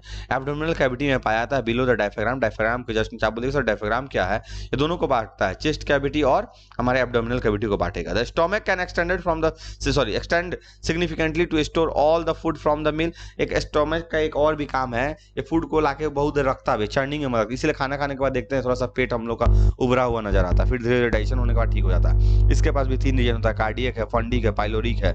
इसी के हिसाब से इसका स्पिंचर का नाम भी रखा है, कुछ कार्डियक स्पिंचर है, पाइलोरिक स्पिंचर है, फंडिक तो बीच वाला पार्ट हो गया है कि नहीं। स्मॉल इंटेस्टाइन के बारे में देखेंगे, लॉन्गेस्ट पार्ट में काउंट होता है एलिमेंट्री कैनाल का, इसका दिया हुआ 2.5 से लेकर 3.5 2.5 to 3.5 metre, centimetre and diameter, अच्छा डायमीटर दिया है, सॉरी, ठीक है। उसके बाद लिखा हुआ है कि length of small intestine varies in different animals and it depends on the feeding habitat. Feeding 6 metre का तो ये होता है, ये उसका डायमीटर दिया, उसको ध्यान में रखिएगा, ठीक है। मैं मिस्टेकली हमको लगा था कि मीटर में कैसे हो जाएगा, 6 मीटर का तो स्मॉल इंटेस्टाइन ही है, ये डायमीटर दिया हुआ है। तो फिर लिखता है फीडिंग हैबिटेट्स पे डिपेंड करता है स्मॉल इंटेस्टाइन। जैसे स्मॉल इंटेस्टाइन जो हाईली कॉइल जो पाया जाता है, डिवाइडेड अलग अलग पार्ट में होता है, ड्यूडेनम, जेजुनम, इलियम में। तो आपको एक चीज बता दें, हर्बीवोरस जो होते हैं या और कार्निवोरस या फिर ओमनीवोरस जो भी बात करें, अगर हम लोग अपना बात करते हैं, ठीक है, या फिर शेर का बात करते हैं, लायन का बात करते हैं, या फिर अगर क्या बोलते हैं काऊ का बात करते हैं, तो काऊ में डाइजेस्टिव जो ये स्मॉल इंटेस्टाइन होगा ये बहुत ज्यादा बड़ा होगा। क्यों बड़ा होगा? हम लोग में छोटा होगा। क्यों छोटा होगा? तो बड़ा उनके में क्योंकि सेलुलोज का डाइजेशन करना बहुत क्या बोलते हैं, मतलब बहुत ज्यादा एंजाइम की जरूरत पड़ता है। डाइजेशन थोड़ा कॉम्प्लेक्स है, थोड़ा कॉम्प्लेक्स होता है सेलुलोज, उसको हम लोग पचा नहीं सकते, इसलिए तो हम लोग के बॉडी में सेलुलोज डायरेक्टली इंटर नहीं होता है, हम लोग उसको तोड़ते हैं पहले, है कि नहीं? खाना जो बनाया जाता है उसके बाद ही हम लोग बॉडी के अंदर उसको प्रवेश कराते हैं। तो जो लेंथ होगा वो डिपेंड करेगा। लार्ज इंटेस्टाइन में लिखा शॉर्ट वाइड, फिर लिखा 1.5 मीटर टू 1.8 मीटर लेंथ का होगा। देखिए डायमीटर फिर लिखा हुआ 4 से लेकर 6 तक होगा। फिर लिखा है alimentary canal is concerned with the absorption of water and salt from the residue passed on the small intestine. Large intestine does not contain digestive gland, कोई प्रकार का ग्लैंड नहीं होता। सिक्कम कोलोन रेक्टम इसका पार्ट है, इसको ध्यान में रखना है। यहाँ पे क्या लिखा है, एलिमेंट्री कैनाल से जो भी चीज जो आपका डाइजेशन होने के बाद जो अनडाइजेस्टेड फूड जो बच गया, रेसिड्यू बच गया, रेसिड्यू वर्ड केमिस्ट्री में भी हम लोग यूज करते हैं, बच जाने वाली चीज को बोलते हैं। तो ये सब आपका पहुंच जाएगा कहाँ पे? लार्ज इंटेस्टाइन में, ठीक है। और लार्ज इंटेस्टाइन माने के बाद फेकल मैटर तैयार होगा, है कि नहीं? चलिए 39 में आता है ब्रीदिंग के बारे में लिखा हुआ। ब्रीदिंग एक फिजिकल फिनोमेनन है, इसको रिस्पायरेशन से नहीं जोड़ना है, याद रखना चाहिए। The process of taking air, air का आना बॉडी में जिसमें ऑक्सीजन भरपूर होता है। रिलीजिंग एयर जिसमें क्या भरपूर होता है? कार्बन डाइऑक्साइड, इसी को ब्रीदिंग बोलते हैं, फिजिकल फिनोमेनन है। सांस लेना सांस छोड़ना, इनहेलेशन एक्सहेलेशन बोलते हैं इसको, है कि नहीं? सेलुलर रिस्पायरेशन जो सेल के अंदर होगा, जहां ग्लूकोज का ब्रेकडाउन होगा, जहां कार्बन डाइऑक्साइड रिलीज होगा, ऑक्सीजन के प्रेजेंस में होगा, एटीपी बनेगा, यही होता है cellular respiration. Cellular respiration breathing में बहुत अंतर है, इसको ध्यान में रखना। एरोब्स किसको बोलते हैं? जो एरोबिक मोड ऑफ रिप्लिकेशन को अपनाते हैं, जिसमें ऑक्सीजन का यूज होता है, याद रहेगा, प्लस O2। एनारोब, देखिए यहाँ पे थोड़ा मिस्टेक हुई, एनारोब, एनाएरोबिक, इसको थोड़ा सुधार लेंगे, एनाएरोबिक। यहाँ पे -O2 लिख देते हैं, माने कि -O2 का मतलब हो गया आपका ऑक्सीजन का रिक्वायरमेंट यहाँ पे नहीं होगा, ठीक है। चलिए सॉरी, एक मिनट, ये एरोबिक ही है। अच्छा, ये एरोबिक रिस्पायरेशन मैंने लिखा है, सॉरी मिस्टेक हो गया, ठीक है। ये एरोब्स आपका था, ये हो गया। ये एरोबिक रिस्पायरेशन है, मतलब जो ऑक्सीजन को अपनाने वाला होता है उस प्रक्रिया को रिस्पायरेशन बोलते हैं, एरोबिक। एरोब्स जो अपनाता है ऐसे मोड, वैसे एनारोबिक -O2 यहाँ पे लिखेंगे, इसको समझाने की जरूरत नहीं, आप इसको थोड़ा सा देख लेंगे। फ्लोटिंग रिस्पायरेशन, फ्लोटिंग रिस्पायरेशन में लिखा था normal process of respiration in which respiratory substrate जैसे ग्लूकोज वगैरह जो होता है are of kind example carbohydrate like mono di poly, कुछ देर पहले नाम लिए हैं। ये फ्लोटिंग रिस्पायरेशन मतलब ऐसा प्रकार का सबस्ट्रेट उसमें यूज हो रहा था, फ्लोटिंग। प्रोटोप्लाज्मिक किसको बोलेंगे रिस्पायरेशन? जहाँ पे स्टार्व्ड सेल का मतलब होता है जहाँ सेल को जरूरत होता है, स्टार्वेशन पीरियड जब चलता है। वे रिस्पायरेटरी सबस्ट्रेट और प्रोटीन, जहाँ प्रोटीन का रिक्वायरमेंट होगा उसी को प्रोटोप्लाज्मिक रिस्पायरेशन भी बोलेंगे। डबल रिस्पायरेशन किसमें होता है? देखा एब्स, air sac emerge out from lungs which not only assist inhaling maximum quantity of, ये नहीं समझना है कि सिर्फ मैक्सिमम क्वांटिटी ऑफ एयर को इनहेल कर रहा है, ठीक है, air during a single breathing, but also provide opportunity to pass air twice, 2 बार लंग्स में एयर पास करता है, 2 बार, ये याद रखना है, ड्यूरिंग ए सिंगल ब्रेथ, एक ही ब्रेथ में। This management allow more exchange of gas, ज्यादा मात्रा में गैस जाता है, ज्यादा एनर्जी की रिक्वायरमेंट है क्योंकि उनको फ्लाइट करना है, उड़ना है, तो एनर्जी का रिक्वायरमेंट ज्यादा होगा between air and lungs volume. इसी रिस्पायरेशन को यहाँ पे बोला गया है डबल सर्कुलेशन। तो ये भी आप पढ़ लेंगे, एनसीईआरटी में नहीं दिया है लेकिन आपको जरूरत पड़ेगा, है कि नहीं। रिस्पायरेटरी सिस्टम को समझेंगे, जैसे डाइजेस्टिव सिस्टम वैसे रिस्पायरेटरी सिस्टम, डिफरेंट ऑर्गन का ग्रुप जो रिस्पायरेशन में मदद करेगा। क्या लिखा है? सम अदर ऑर्गन, जैसे कि लंग्स हो गया आपका, ठीक है, ब्रोंकाई उसका पार्ट हो गया, ट्रैकिया हो गया, ब्रोंकियोल्स हो गया, अल्वियोली हो गया, एयर सैक हो गया, अल्वियोलर सैक हो गया, बहुत सारा चीज है, उसको पढ़ते रहना है, ध्यान देते रहना है। इनहेलेशन और इंस्पायरेशन के बारे में समझिए, इसका मतलब क्या? ब्रीदिंग इन, माने कि ये एक्सहेलेशन का जस्ट अपोजिट होगा, दोनों को मिला के ही ब्रीदिंग बोलते हैं। इनहेलेशन में लिखा है it is an active energy requiring process which involves contraction of the diaphragm, जहां पे डायफ्राम कॉन्ट्रैक्ट करता है, and intercostal muscle. Intercostal muscle आपको पता होना चाहिए, अगर ये बॉडी है, ये बॉडी का पार्ट सामने वाला हिस्सा बताए, सामने साइड से, ठीक है, तो ये जो इंटरकोस्टल मसल यहाँ पे पाया जाता है, जैसे बॉडी को हम लिटरली आप समझेंगे, यहाँ पे आपको गर्दन हो गया ऊपर साइड से, ये आपका हेड हो गया, ऐसे समझना। तो सामने वाले पार्ट में जो चेस्ट रीजन है वहां पे इंटरकोस्टल मसल पाया था, उस इंटरकोस्टल मसल के बारे में ही बोला जा रहा है। And expansion of thoracic cavity, मैंने इंटरकोस्टल मसल भी कॉन्ट्रैक्ट करेगा और डायफ्राम भी क्या हो जाएगा, कॉन्ट्रैक्ट करेगा। आपको पता होना चाहिए डायफ्राम जो होता है ये डोम शेप का होता है, डी से डायफ्राम, डी से डोम शेप, याद रखना है, ठीक है। एक्सेलेशन के दौरान क्या होता है, एग्जाम में पूछ सकता है किसके दौरान क्या होता है। तो एक्सेलेशन के दौरान एक आपको याद रखना है कि जब आप एक्सहेल करते हैं तो लंग्स के जो अंदर जो कैपेसिटी होता है, कैपेसिटी नहीं बोलेंगे उसको, बोलेंगे वॉल्यूम, वो कम हो जाता है। क्यों कम हो, क्योंकि एक्सेलेशन कर रहे हैं। ठीक है, the process involve expulsion of foul air, foul air का मतलब वही CO2 वगैरह का निकालना। प्योर एयर जब बॉडी के अंदर आता है तब का बात है। Brought about the relaxation of intercostal muscle and diaphragm muscle. देखो रिलैक्सेशन हो गया, रिलैक्स हो गया, डायफ्राम अपने नॉर्मल पोजीशन पे आ गया। जब आप इनहेल करते हैं तो एयर कैविटी बढ़ाना पड़ता है, इसीलिए उस दौरान क्या होता है, डायफ्राम जो होता है वो कॉन्ट्रैक्ट करता है। इस दौरान क्या होगा, नॉर्मल पोजीशन पे अपने रिलैक्स पोजीशन पे आ जाएगा। याद रहेगा, रिलैक्स का मतलब डोम शेप में होना है, याद रहेगा। इंटरकोस्टल मसल के बारे में बोला जा रहा है। कार्बन मोनोऑक्साइड पॉइजनिंग क्या है, जब C और O एक साथ मिल जाए, CO, देखिए हेमोग्लोबिन जो होता है उसका एफिनिटी जो होता है वो कार्बन मोनोऑक्साइड के प्रति बहुत ज्यादा। आप बोलेंगे सर एफिनिटी क्या है, आपको इलेक्ट्रॉन एफिनिटी पढ़ाया गया, इलेक्ट्रॉन एक्सेप्टर जिसको बोलते हैं, इलेक्ट्रॉन लेने वाला बोलते हैं, जो कि नॉन मेटल होता है मेनली, क्योंकि मेटल आपको पता है इलेक्ट्रॉन देने वाला, इलेक्ट्रॉन डोनेटर है कि नहीं। तो CO जो है उसका एफिनिटी बहुत ज्यादा, किसके प्रति बहुत ज्यादा है, उसका एफिनिटी जो है हेमोग्लोबिन के प्रति। अगर आपका ऑक्सीजन है, CO है, बीच में हेमोग्लोबिन है, तो CO को खींच लेगा, उसको बोलते हैं फिलिक नेचर का, फिलिक, ठीक है। जैसे हाइड्रोफोबिक हाइड्रोफिलिक होता है वही फिलिक। तो O2 causes unconsciousness, lack of O2, eventually death, इंसान मर सकता है। जैसे 8th क्लास के बुक में NCERT में दिया हुआ कि अगर एक रूम बंद है, उस रूम में इंसान सोए हुए हैं, वहां कोयला जला देते हैं। आप बोलेंगे सर कोयला जलाने से क्या रिलेशन है, आपको पता है कोयला जलाते वक्त इनकम्प्लीट कंबशन होता है, कार्बन मोनोऑक्साइड बनता है, क्योंकि सफिशिएंट रूप से ऑक्सीजन प्राप्त नहीं हो पाता है कोयला एक केस में, क्योंकि कैलोरीफिक वैल्यू वहां पर उतना ज्यादा नहीं मिल पाता है, वहां पे आपका इग्निशियस टेम्परेचर नहीं प्राप्त हो पाता है। इसी की वजह से बहुत सारे रीजन और भी हैं। खैर यहाँ पे आपको समझना है कार्बन मोनोऑक्साइड पॉइजनिंग क्या है, उसको ध्यान में रखना है। ट्रांसपोर्ट सिस्टम और सर्कुलेटरी सिस्टम क्या होगा, वैसा सिस्टम जहां पे कोई अलग अलग ऑर्गन डिफरेंट ट्रांसपोर्टेशन में हेल्प करेगा, सर्कुलेशन में हेल्प करेगा। ब्लड आता है, कनेक्टिव टिश्यू मेनली ट्रांसपोर्टेशन में हेल्प करता है, ब्लड आता है, लिम्फ आता है, हार्ट आएगा ट्रांसपोर्ट सिस्टम में, ब्लड वेसल आएगा। अच्छा उसको भी हम लोग पढ़ेंगे, आगे होगा कहीं ना कहीं। ट्रैकियरी एलिमेंट क्या है, ये कुछ नहीं, ये आपको जाइलम में पढ़ाया गया था। जाइलम में 4 part, xylem fibre, xylem vessel, xylem tracheid, xylem parenchyma. तो जाइलम ट्रैकिड जो होता है मेनली जाइलम ट्रैकिड और वेसल, ये दोनों आपका ट्रैकियरी एलिमेंट में पढ़ना है क्लास 10th में। 9th में तो था बहुत सारा, कौन लिविंग कौन डेड सब पूछा जाता है, हो सकता है इसमें पूछा भी जाए, आप उसको भी ध्यान में रखेंगे, ठीक है। Take part in transport of water and dissolve mineral and are collectively called tracheary element, ऐसे ही को ट्रैकियरी एलिमेंट भी बोलते हैं। जाइलम सैप के बारे में क्या लिखा है, लिखता है the water in xylem is called xylem SAP, जो वाटर जाइलम में पाया है तो उसको जाइलम सैप। जाइलम के अंदर वाटर का कंडक्शन होता है, ये सबको पता है कि जौ से जाइलम, जौ से जल और मिनरल भी साथ साथ जाएगा। फॉ से फ्लोएम, फॉ से फूड, फूड भी जाएगा वहां पे। सिप ट्यूब और कंपेनियन सेल मिल नहीं होता, companion cell just guarded sieve tube, क्योंकि सिप ट्यूब के पास कोई प्रकार का न्यूक्लियस नहीं होता, कंपेनियन सेल के पास न्यूक्लियस होता है,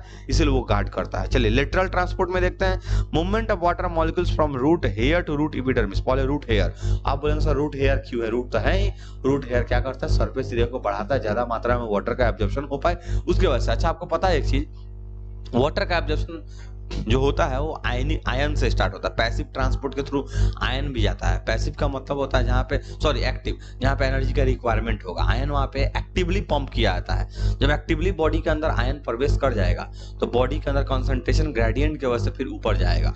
अलग अलग थ्योरी यहाँ पे, एसेंट ऑफ सैप है, रूट प्रेशर थ्योरी है, ट्रांसपिरेशन पूल है, ये सब चीज दिया हुआ है। From root epidermis to root cortex आगे बढ़ता जाएगा, फिर रूट कॉर्टेक्स से रूट इंडोडर्मिस, फिर रूट एंडोडर्मिस, ऐसे करते करते करते करते पूरे जाइलम एलिमेंट में पहुंचेगा, फिर रूट में जाएगा, फिर लेटर मैंने बॉडी में लिटरली वो ट्रांसपोर्ट हो जाएगा वाटर।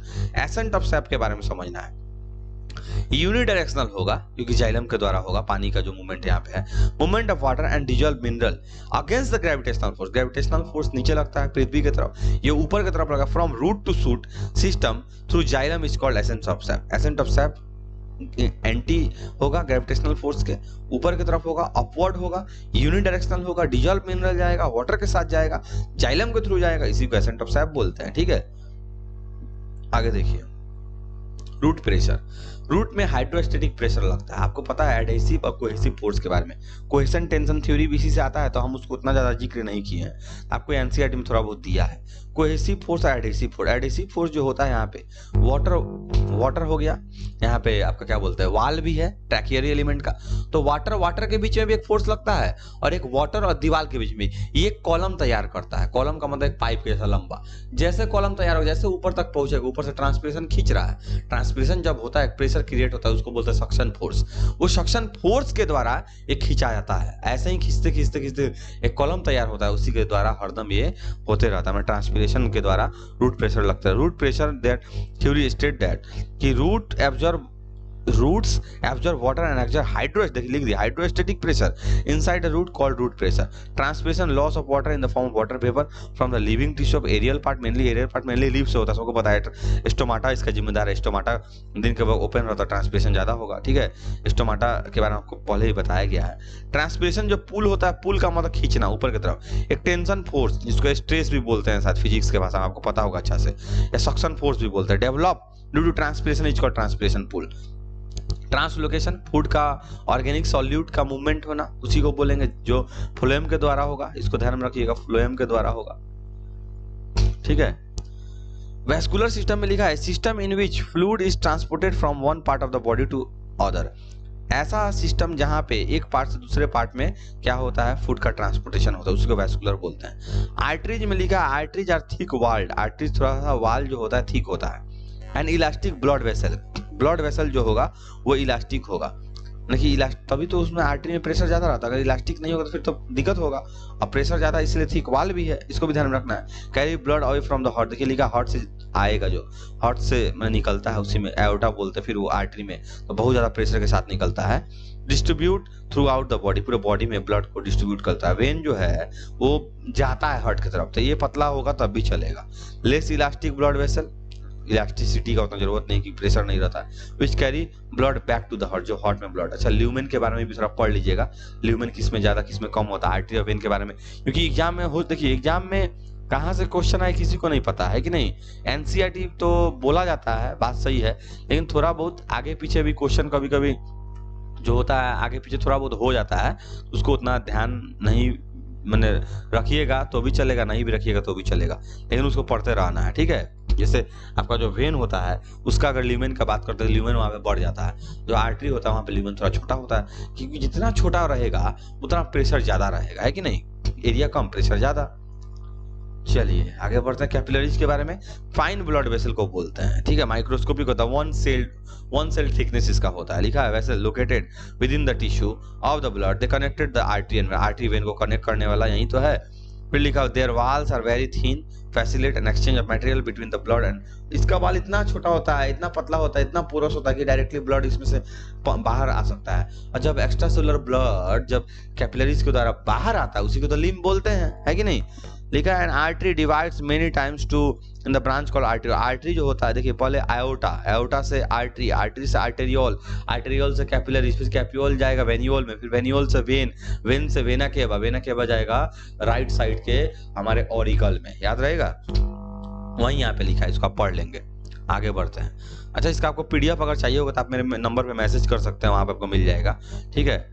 नंबर आपको यहाँ पे लिख देते हैं 8541972405। इस नंबर पर आप मैसेज कीजिएगा, आपको इसका मैं पीडीएफ भी सेंड कर दूंगा ताकि आपको आसानी होगा पढ़ने में। हालांकि अब लास्ट है, आज आपको इसी से पढ़ लेना है, अब आपको पास मौका भी नहीं है कि आप पीडीएफ निकाले और पढ़े, लेकिन आपको आगे काम आएगा। Heart beat rhythmic contraction expansion of heart, उसी को हार्ट बीट बोलते हैं। कॉन्ट्रैक्ट एक्सपेंशन करना कार्डियक मसल के द्वारा होता है, जो कि इनवॉलंटरी होता है। रेस्टलेस मसल भी बोलते हैं, ये हरदम चलता रहता है, अगर ये रेस्ट हुआ फिर हम लोग रेस्ट हो जाएंगे, rest in peace. Cardiac cycle जो होता है regular sequence of 3 events occurring completion of heart beat, तीन इवेंट होता है इसमें। आप सिस्टोल के बारे में पढ़ेंगे, आप डायस्टोल के बारे में पढ़ेंगे, आप ज्वाइंट डायस्टोल के बारे में पढ़ेंगे, ठीक है। ये अलग अलग मतलब कि जो जिसके द्वारा कार्डियक साइकिल पूरा कंप्लीट होता है उसी के बारे में बोल रहा है। सिस्टोल में लिखा है कॉन्ट्रैक्शन ऑफ हार्ट, हार्ट का कॉन्ट्रैक्ट होना, रिलैक्सेशन ऑफ हार्ट, डायस्टोल होना, और ज्वाइंट डायस्टोल जो है ये एक दोनों को मिला के बोला जाता है, उसी को बोला जो एक समय ऐसा आता है जब सबका सब चैम्बर ज्वाइंट डायस्टोल स्टेट में रहता है, माने कि रिलैक्सेशन स्टेट में। सिंगल सर्कुलेशन, हमारे में डबल सर्कुलेशन ऑफ ब्लड होता है। The blood flows once through the heart, उसी को single. Deoxygenated blood is pumped through the auricle to ventricle then gills to oxygenation. ये मेनली आपको बताया जा रहा है जो एक्वेटिक होता है उनके में। Oxygenated blood is then sent to the different parts of the body. Circulation is single circulation, हमारे बॉडी में डबल होता है। ऐसा कुछ स्ट्रक्चर होता है 8 के प्रकार का। कैसे? लंग्स से आएगा हार्ट में, यहाँ हार्ट है, फिर जाएगा पूरे बॉडी में, बॉडी से फिर जाएगा हार्ट में, फिर जाएगा लंग्स में। यहाँ से आया बॉडी में यूज हुआ, फिर गया हार्ट में, फिर रिलीज हो गया। 8 का स्ट्रक्चर ऐसा बनता है कि नहीं, इसको आप ध्यान में रखेंगे। चलिए आगे थोड़ा बढ़ते हैं जल्दी जल्दी। उसके बाद लिखा हुआ है, सॉरी, इनकम्प्लीट डबल सर्कुलेशन क्या होता है। लिखा 3 चैम्बर्ड एनिमल, 3 चैम्बर वाले भी एनिमल होते हैं। आप एम्फीबियन के बारे में सुनेंगे, आप रेप्टाइल के बारे में सुनते हैं, है कि नहीं। तो अलग अलग प्रकार के एनिमल होते हैं, उनमें अलग अलग प्रकार का चैम्बर होता है। ठीक है, लिखा हुआ है रेप्टाइल में मेनली 3 चैम्बर होता है, लेकिन 4th चैम्बर जो डेवलप्ड है क्रोकोडाइल में। ठीक है, left auricle get oxygenated blood and right auricle get deoxygenated blood. Both types of blood get mix up in a single ventricle. एक ही वेंट्रिकल में आके दोनों मिल जाता है, इसलिए बोलते हैं इनकम्प्लीट डबल सर्कुलेशन। ये डबल आएगा लेकिन जाके मिल जाता है। हमारे में क्या है, वेंट्रिकल्स ही बांटा, 2 वेंट्रिकल को बांटा गया है इंटर वेंट्रिकुलर सेप्टम के द्वारा। 2 ऑरिकल को बांटा गया इंटर ऑरिकुलर सेप्टम के द्वारा, है कि नहीं।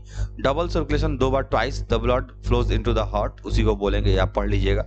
ब्लड प्रेशर क्या होता है, जो ब्लड जो आर्टरी वेन के अंदर जो मेनली आर्टरी से कैलकुलेट होता है, ये लिखा भी है, उसी को बोलते हैं। जो 120/80 होता है mm of Hg, millimetre Hg, Hg मतलब मरकरी, मरकरी से उसका यूनिट लिया गया है। सिस्टोलिक का मतलब क्या होता है, temporary rise in the blood pressure. Contraction की वजह से कॉन्ट्रैक्शन होगा, उसमें बहुत ज्यादा प्रेशर आ जाएगा। डायस्टोलिक क्या है, रिलैक्सेशन जब होता है तो प्रेशर थोड़ा कम होता है। वहीं 120/80 जो है।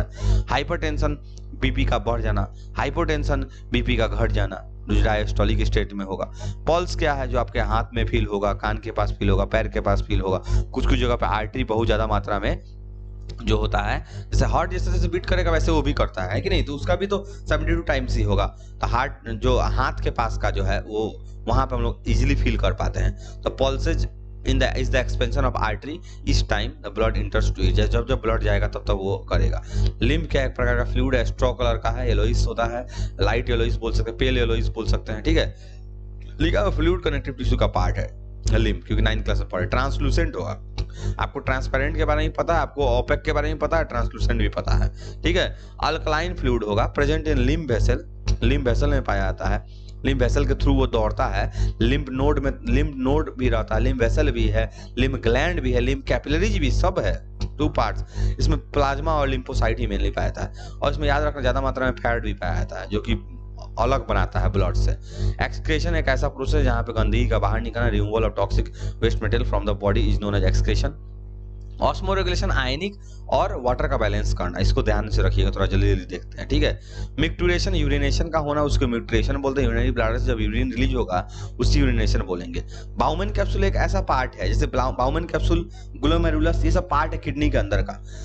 तो कप शेप लाइक स्ट्रक्चर होता है, ब्रॉडर होता है, ब्लाइंड एंड ऑफ नेफ्रॉन इसको बोलते हैं। डबल वाल्ड होता है, डबल वाल्ड ऐसा रहता है, ऐसा आप उसके बारे में पढ़े, एनसीईआरटी में डायग्राम भी दिया हुआ। ठीक है, line semi permeable squamous epithelium का बना हुआ रहता है, जहां से एब्जॉर्ब होता है। अल्ट्रा फिल्ट्रेशन आपको याद होगा, क्योंकि अलग अलग पार्ट हम लोग पढ़े, ultra filtration, tubular secretion, reabsorption, है कि नहीं।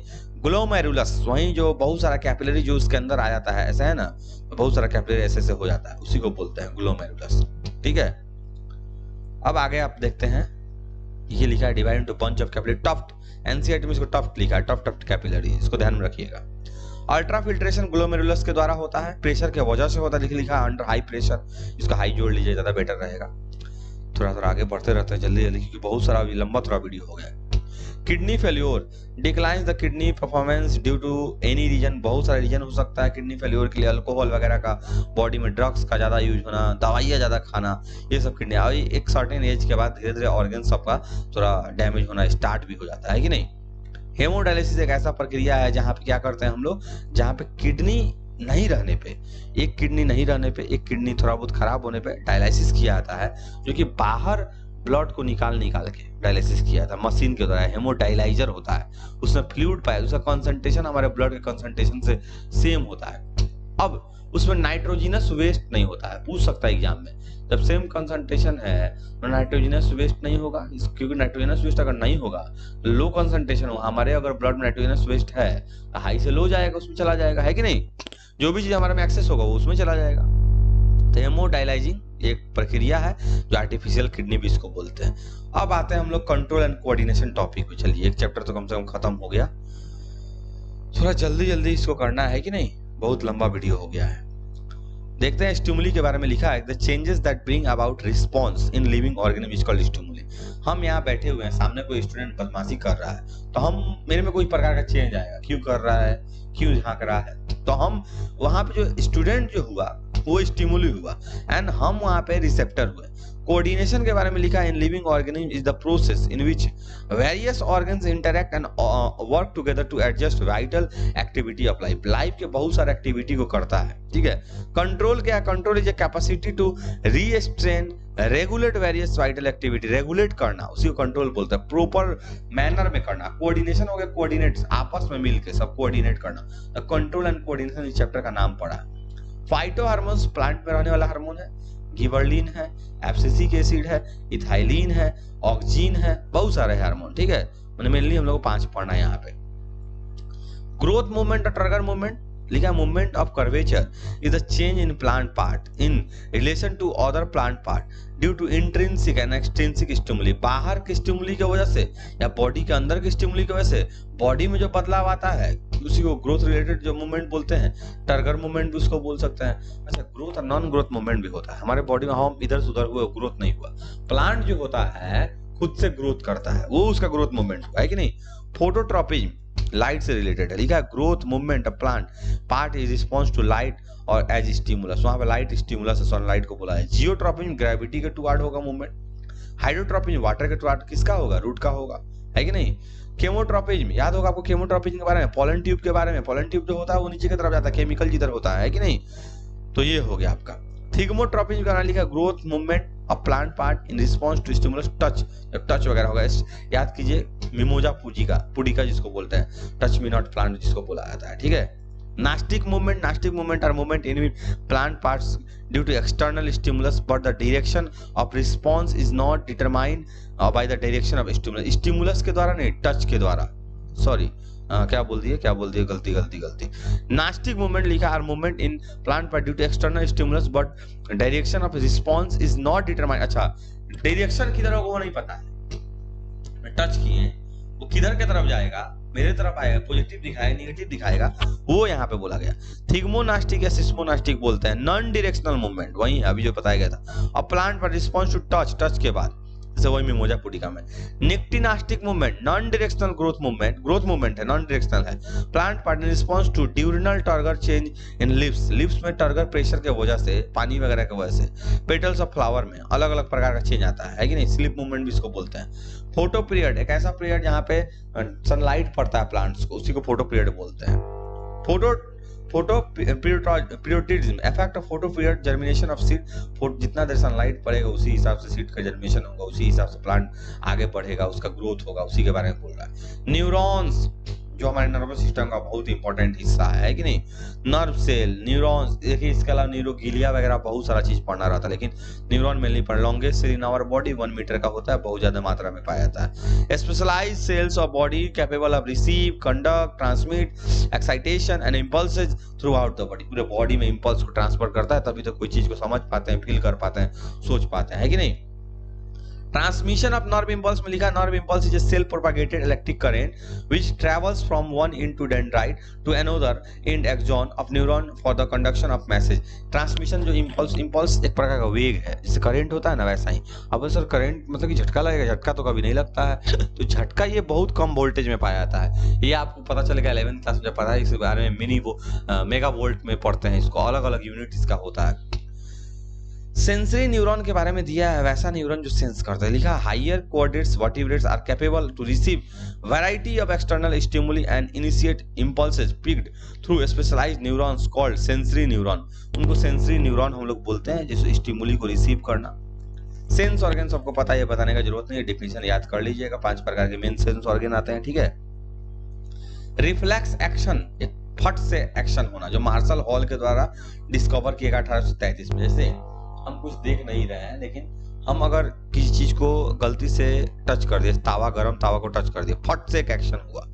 वो एक्शन का होना जो मेनली इनवॉलंटरी तो होगा ही, वो मेनली जो अकर होता है वो हमारे स्पाइनल कॉर्ड के द्वारा होता है, रिफ्लेक्स एक्शन। इसको ध्यान में रखना। रिफ्लेक्स आर्क जो होता है पाथवे है, pathway of reflex action. Hormones बहुत प्रकार के हमारे बॉडी के अंदर हार्मोन पर, केमिकल मैसेंजर भी इनका नाम दिया गया है। Chemical substance secreted in very small amount specialized tissue endocrine glands. आप एक्सोक्राइन ग्लैंड का भी नाम सुने होंगे।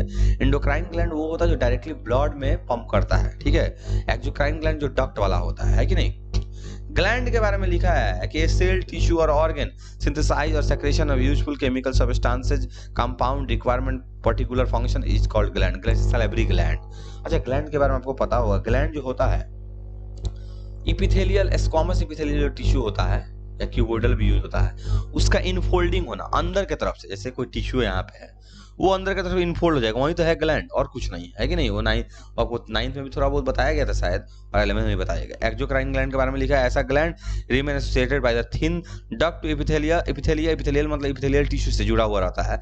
दे are glands which discharge the secretion throughout the duct के द्वारा। अभी पढ़े तो ऊपर एंडोक्राइन, वो डायरेक्ट इंसुलिन हार्मोन जो पैनक्रियास से निकलेगा वो डायरेक्ट कहाँ जाएगा, आपके ब्लड में, तो वो वाला फास्ट होता है और ज्यादा, ठीक है। चलिए, इंडोक्राइन अब पढ़ लेंगे, उल्टा है।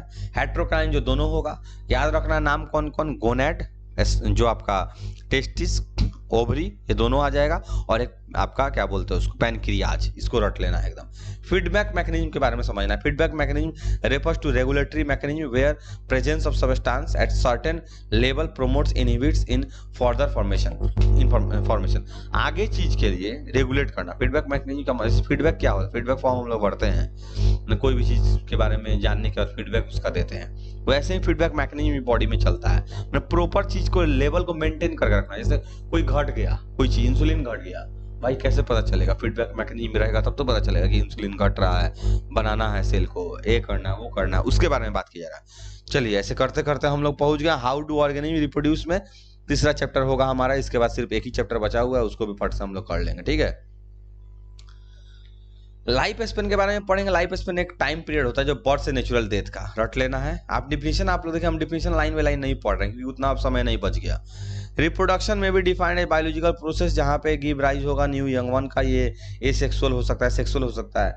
डीएनए कॉपिंग, हर एक रिप्रोडक्शन में डीएनए कॉपिंग रिक्वायरमेंट है, चाहे वो एसेक्सुअल हो चाहे वो सेक्सुअल हो। डीएनए कहाँ पाया जाता है, डीएनए पाया जाता है क्रोमोजोम में, क्रोमोजोम कहाँ पाया जाता है, न्यूक्लियस में, न्यूक्लियस कहाँ होता है, सेल में, सेल कहाँ होता है, बॉडी में होता है, ठीक है। डीएनए मेक सिमिलर मल्टीपल्स या copies of blueprints of their DNA, इसी को डीएनए कॉपिंग बोलते हैं। इसी दौरान अगर कोई गड़बड़ी हो गया उसको म्यूटेशन भी बोलते हैं, इसको भी याद रखना। सेक्सुअल बताने की जरूरत नहीं है। सेक्सुअल ऐसा मोड ऑफ रिप्रोडक्शन है जहां पे गैमेट का रिक्वायरमेंट नहीं होता है, जहां पे याद रखना। और एक चीज क्या बोलते हैं उसको, सिंगल पेरेंट्स इन्वॉल्व होगा, उसी को बोलते हैं। सेक्सुअल में गैमेट का रिक्वायरमेंट होता है, 2 पेरेंट्स यहाँ पे इन्वॉल्व होगा, जर्म सेल रिक्वायरमेंट होगा, ठीक है।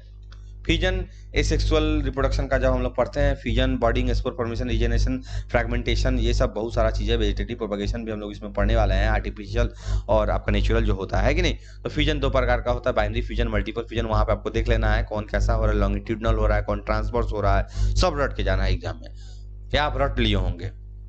बडिंग, ग्रोथ, आउटग्रोथ का होना, उसी को बडिंग बोलते हैं। आउटग्रोथ हो जाएगा, बड निकल जाएगा, उसके बाद उससे एक नया जन्म होगा, उसी को बडिंग बोलेंगे। जैसे हाइड्रा में होता है कि नहीं।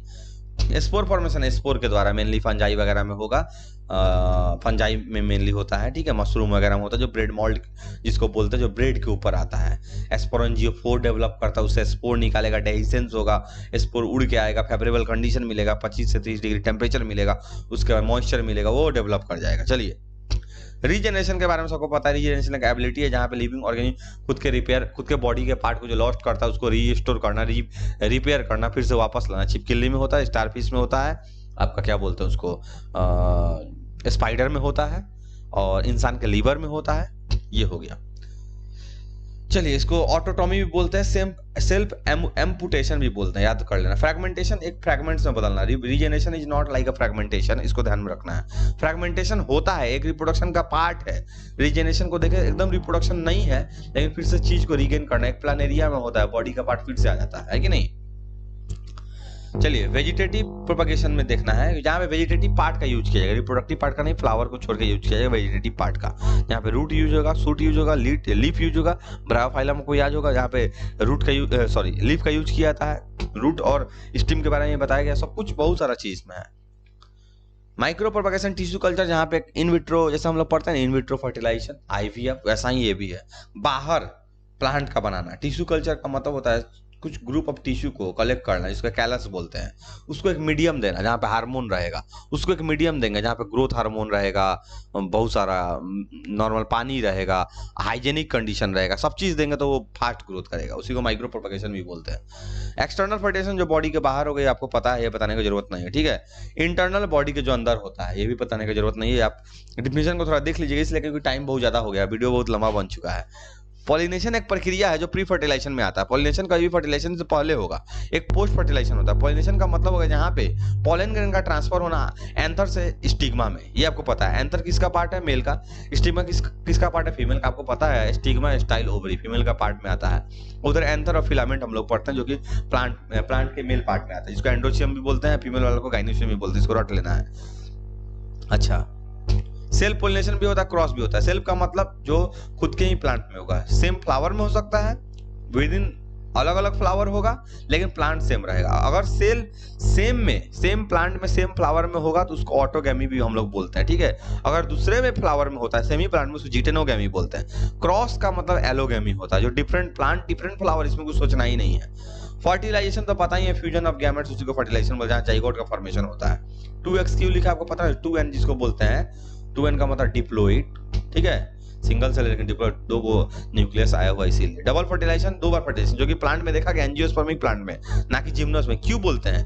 क्योंकि syngamy plus triple fusion leads to double fertilization. आपको पता होगा सिनगैमी क्या होता है और ट्रिपल फ्यूजन क्या होता है, ये सब पढ़ा दिए गए, उसके लिए बताने का उतना समय भी नहीं है, आपके पास भी उतना समय नहीं उस चीज को पढ़ने का, आप पहले से पढ़ चुके होंगे। गैमेटोजेनेसिस जहाँ पे गैमेट्स का बनना होता है, स्पर्मेटोजेनेसिस जहाँ स्पर्म का बनना होगा, oogenesis जहाँ पे ओवा का बनना होगा। अच्छा, अगर कोई पूछता है बनना तो बनना सब कुछ हो गया, स्पर्म रिलीज होना क्या बोलते हैं? इजैकुलेशन।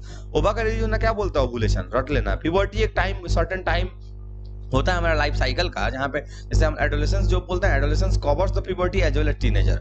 अब प्यूबर्टी के पहले चाइल्डहुड आता है, चाइल्डहुड के पहले इन्फेंसी आता है, और उसके बाद हम लोग प्यूबर्टी, टीनेजर, एडोलेसेंस ये जो हो जाता है, उसके बाद फिर आपका आता है एडल्टहुड। 4 फेज में बांटा गया। तो प्यूबर्टी 10 से 12 साल वाला पीरियड, गर्ल्स में थोड़ा पहले आता है, बॉयज में थोड़ा बाद में आता है, इसको ध्यान में रखना। जहाँ पे बहुत सारे बॉडी का पार्ट्स का, ऑर्गन का डेवलपमेंट होना, सेक्स हार्मोन रिलीज होना, जैसे टेस्टोस्टेरोन एक सिंगल सेक्स हार्मोन पाया जाता है, क्या बोलते हैं, मेल में, और ईस्ट्रोजन और प्रोजेस्टेरोन पाया जाता है फीमेल में। सेकेंडरी सेक्सुअल कैरेक्टर क्या है? जो कैरेक्टर डेवलप होता है ड्यूरिंग द प्यूबर्टी, जैसे अगर फीमेल का बात करता है ब्रेस्ट वगैरह का डेवलपमेंट होना, या मेल का बात करता है पेनिस वगैरह का इलोंगेशन होना, अलग अलग और भी कैरेक्टर देखे जाते हैं, उसके बारे में बोल रहा है। गेस्टेशन पीरियड क्या है? प्रेगनेंसी के पीरियड को बोलते हैं, जो 9 मंथ का मेनली होता है। अगर हम क्या बोलते हैं, ह्यूमन बीइंग का बात करते हैं, फीमेल का 9 मंथ या 40 वीक्स बोलते हैं, जो कि बहुत सारे हार्मोन्स के द्वारा कंट्रोल किया। प्रोजेस्टेरोन हार्मोन मेनली रिस्पॉन्सिबल है, सब में अलग अलग गेस्टेशन पीरियड होता है कि नहीं। मेंस्ट्रुअल साइकिल जो अभी हम जिक्र कर रहे थे, जो स्टार्ट होने से ही पता चलता है, मेंस्ट्रुअल साइकिल का ऑनसेट का होना मतलब प्यूबर्टी का होना है कि नहीं। जो 28 to 29 डेज का टोटल इंटरवल होता है, जो हर एक 29 डेज के बाद आएगा, जो कि फीमेल में ये प्रक्रिया होता है। ये आपके मैमल्स में मेनली देखा जाता है, जब बंदरों वगैरह में भी होता है, फीमेल में भी, ह्यूमन फीमेल में होता है, ये सब के बारे में बात की जा रहा है, ठीक है। तो उसी को मेंस्ट्रुअल साइकिल बोलते हैं। मेंस्ट्रुएशन का मतलब हो गया वहीं ब्लीडिंग वगैरह का होना है, उसको मेंस्ट्रुएशन भी बोलते हैं, या तो फिर उसको क्या बोलते हैं, मेनार्क। आपको याद रखना है, मेनार्क जब स्टार्ट होता है फर्स्ट बार, उसको मेनोपॉज जब रुकता है उसको बोलते हैं। यहाँ पे 2 पॉइंट लिखा हुआ है। कॉन्ट्रासेप्शन एक ऐसा मेथड है जहाँ प्रेगनेंसी को रोका जाता है, अवॉइड किया जाता है। इसके लिए physical method, barrier method, surgical method, sterilization method, बहुत सारा मेथड है, उसको आपको पढ़ लेना है। वेसेक्टोमी एक ऐसा प्रक्रिया जहाँ वास्ट डिफरेंस को कट आउट करके उसको बांध दिया था, जो कि किसमें होगा? मेल के केस में होगा, याद रहेगा। ट्यूबेक्टोमी, ओविडक्ट को काट के बांध दिया था, फैलोपियन ट्यूब जिसको बोलते हैं, उसको फीमेल में होगा, या ट्यूबेक्टोमी हो गया। आपको पढ़ते चलना है सब कुछ। सेक्सुअली ट्रांसमिटेड एसटीडी, जो कि गोनोरिया, साइफिलिस, एड्स, बहुत सारा खतरनाक बीमारी है, इसको भी देख लेना, जो सेक्सुअली ट्रांसमिट हो सकता है। MTP, medical termination of pregnancy, सरकार के द्वारा ये बताया जाता है कि अबॉर्शन जो होता है is the medical termination of pregnancy before the foetus become viable, जो कि फर्स्ट ट्राइमेस्टर तक फर्स्ट ट्राइमेस्टर जो होता है 3 मंथ उतना ही तक वायबल, उतना ही तक सरकार उसको मानता है। उसके बाद अगर आप एबॉर्शन कर रहे हैं तो आपको एमटीपी के अंडर में नहीं आएगा, उसको फीमेल फर्टिसाइड किया जाएगा, मतलब कि भ्रूण हत्या बोलते हैं उसको, याद रखना चाहिए ये सब चीज। The killing of unborn female child is known as female foeticide, याद रहेगा। चलिए खत्म हो गया, थोड़ा सा ये आपका हेरिडिटी चैप्टर आ गया, जल्दी जल्दी थोड़ा कवर करेंगे ये सब चीज को। हेरिडिटी में थोड़ा सा देखेंगे इसमें क्या क्या दिया हुआ है, इसमें बेसिक पॉइंट हम लोग को समझ लेना है। फैक्टर्स जिसको जीन बोलते हैं, अलग अलग साइंटिस्टों के द्वारा बोला गया था फैक्टर और जीन। मेंडल साहब कुछ बोले थे, जोहानसन साहब कुछ बोले थे, उसको याद नहीं रखना, बस यहाँ पढ़ना है। यूनिट ऑफ डीएनए, डीएनए का एक पार्ट है on A chromosome which control the expression of character, character के एक्सप्रेशन को यानी कि ट्रेट को जीन, जैसे टीटी जो हम लोग लिखते हैं, टॉलनेस, ड्वार्फनेस, ये क्या है, यही तो जीन है, ठीक है। Mendel's called this unit called factors, Johannsen called this as genes. Johannsen उसको जीन बोला, जे से जोहानसन और जी से जीन, जा मिल रहा है, ठीक है। और मेंडल साहब उसको फैक्टर बोले थे। चलिए अलील्स क्या होता है, लिखा factors which occurs on the same loci, same loci पे पाया, तो होमोलोगा, जैसे टीटी एक ही लोकाई पे पाया जा रहा है, ये अलील हो गया। होमोजाइगस किसको बोलता है, कैपिटल टी स्मॉल टी, यही होमोजाइगस हो गया। हेटेरोजाइगस किसको बोलेंगे, कैपिटल टी स्मॉल टी, और क्या होगा, एक पढ़ लीजिए आपको समझ में आ जाएगा। When an individual content two different alleles, देखिए लिखा हो डिफरेंट पाया जाएगा तब, ठीक है। डोमिनेंट अलील जो डोमिनेंसी दिखाएगा, आता दोनों है, टी भी आएगा, स्मॉल टी आएगा। अगर कैपिटल टी उसमें आता है, उसका कैरेक्टर शो हो रहा है तो उसका डोमिनेंसी है, इसका नहीं शो हो रहा है उसका डोमिनेंसी नहीं है, मतलब रिसेसिव है। जैसे एक मालिक एक नौकर की तरह लिखा है।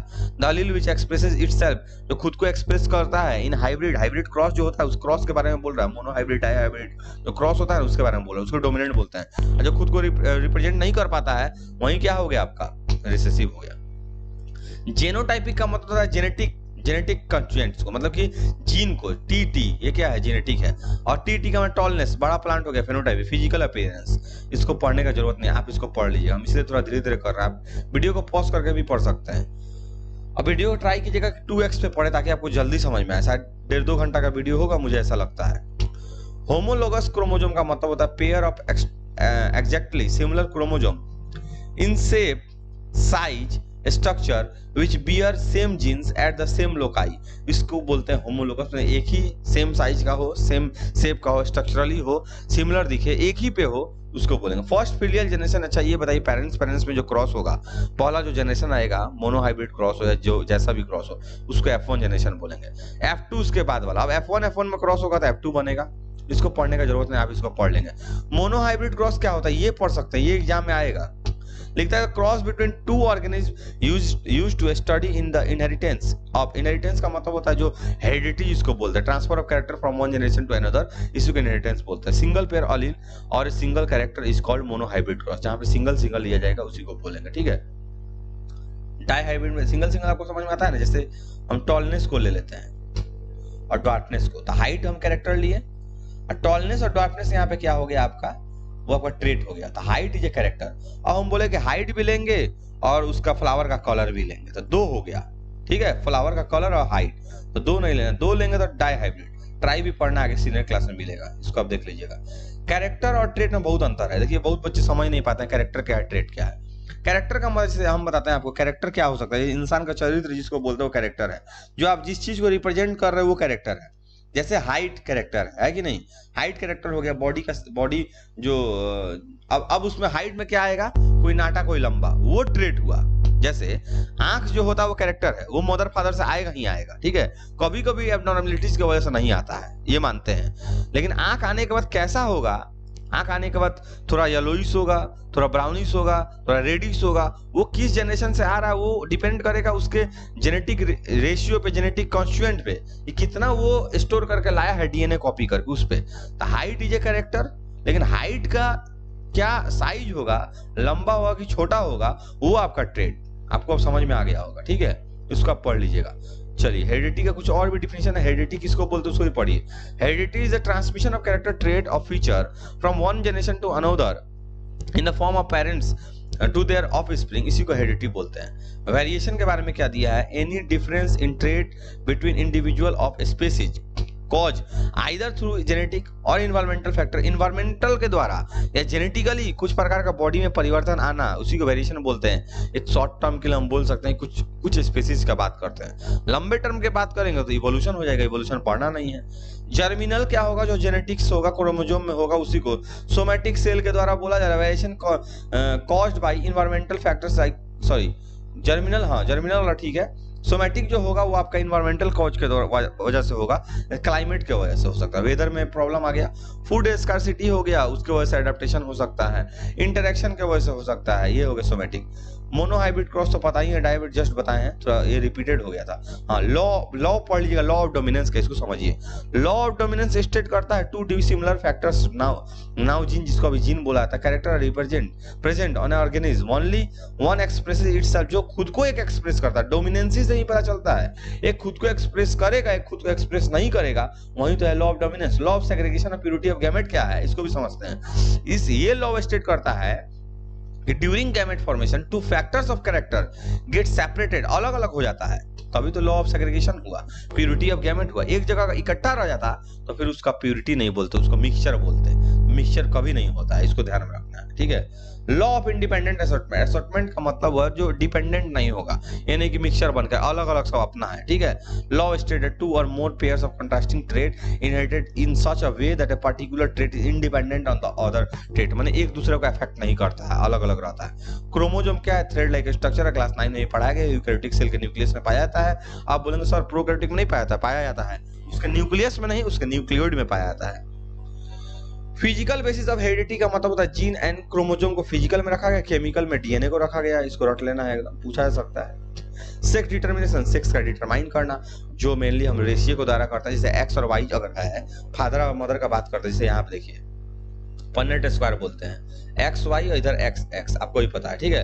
अब यहाँ एक्स एक्स, यहाँ एक्स वाई, यहाँ एक्स एक्स और यहाँ एक्स वाई। अब बताइए यहाँ पे 50% का चांस बन रहा है, ये उसी क्रोमोसोम पे निर्भर है, लेकिन ये सेक्स डिटर्मिनेशन बहुत लगभग तो केस में होता है, लेकिन कभी कभी ऐसा भी होता है टैडपोल स्टेट में होता है, concentration of CO2 acid temperature की वजह से अपने आप को बदल लेता है कि नहीं। स्नेल जो है वो लाइफ टाइम बदल सकता है खुद को, उसको डाइमॉर्फिज्म बोलते हैं, सेक्सुअल डाइमॉर्फिज्म, इसको याद रखना है। चलिए आवर एनवायरनमेंट लास्ट है, इसके बाद खत्म हो जाएगा। लिखा हुआ इन्वायरमेंट के बारे में, everything which surrounds us is collectively called environment. Natural environment किसको बोलते हैं, नेचुरली जो होगा। आर्टिफिशियल जो बनाएंगे, जैसे कि एक्वेरियम हो गया, है कि नहीं। प्रोड्यूसर जो प्रोड्यूस करता है, ऑटोट्रॉप्स को ही प्रोड्यूसर बोलते हैं, याद रखना है इसको, ठीक है।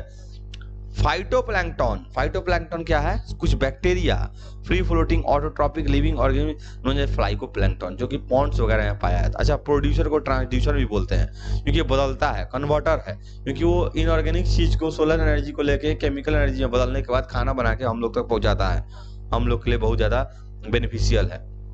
कंज्यूमर जो कंज्यूम करता है, ठीक है, किसके द्वारा फूड बनाया गया है, ऑटोट्रॉप्स के द्वारा, उसको कंज्यूम करना है, तो इसीलिए वो तो कहलाता है हर्बीवोर्स बोल रहे हैं, सॉरी प्रोड्यूसर, हम लोग कहलाते हैं consumer.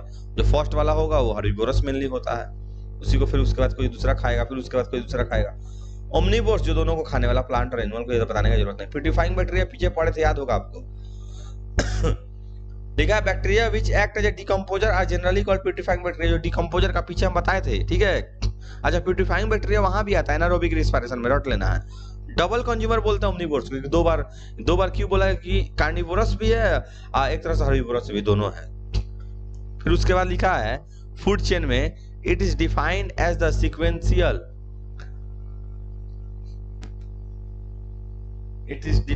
Sequential interlinking of organism involving transfer of food energy from producer through a series of organisms which repeated eating and being eaten। इसमें लिखा है फूड चेन ऐसा एक इंटरलिंकिंग है जहां पे ऑर्गेनिज्म एक दूसरे को खाता है, ट्रॉपिक लेवल मेंटेन करता है। ट्रॉपिक लेवल क्या है, various step food chains where transfer of food energy, यहाँ पे एनर्जी का ट्रांसपोर्ट होता है, लेकिन आपको सबको पता है कि एनर्जी का ट्रांसपोर्ट होगा, पूरा तरह से नहीं जा पाता है। कुछ एनर्जी क्या होता है, एनवायरमेंट में लॉस भी होता है according to law of thermodynamics, उसको आगे पढ़ाया जाएगा। फूड वेब में लिखा है जहां बहुत सारा इंटरकनेक्टेड फूड चेन होगा, उसी को तो फूड वेब बोलते हैं।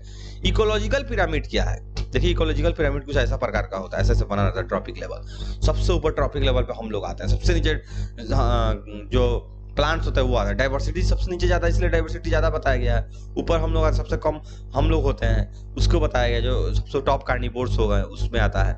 लेकिन बायोमैग्निफिकेशन सबसे ज्यादा वहीं पे होता है, मतलब जहाँ पे DDT वगैरह का, क्योंकि सब में से गंदगी होते हुए ऊपर आता है कि नहीं, ये भी एग्जाम में पूछ सकता है।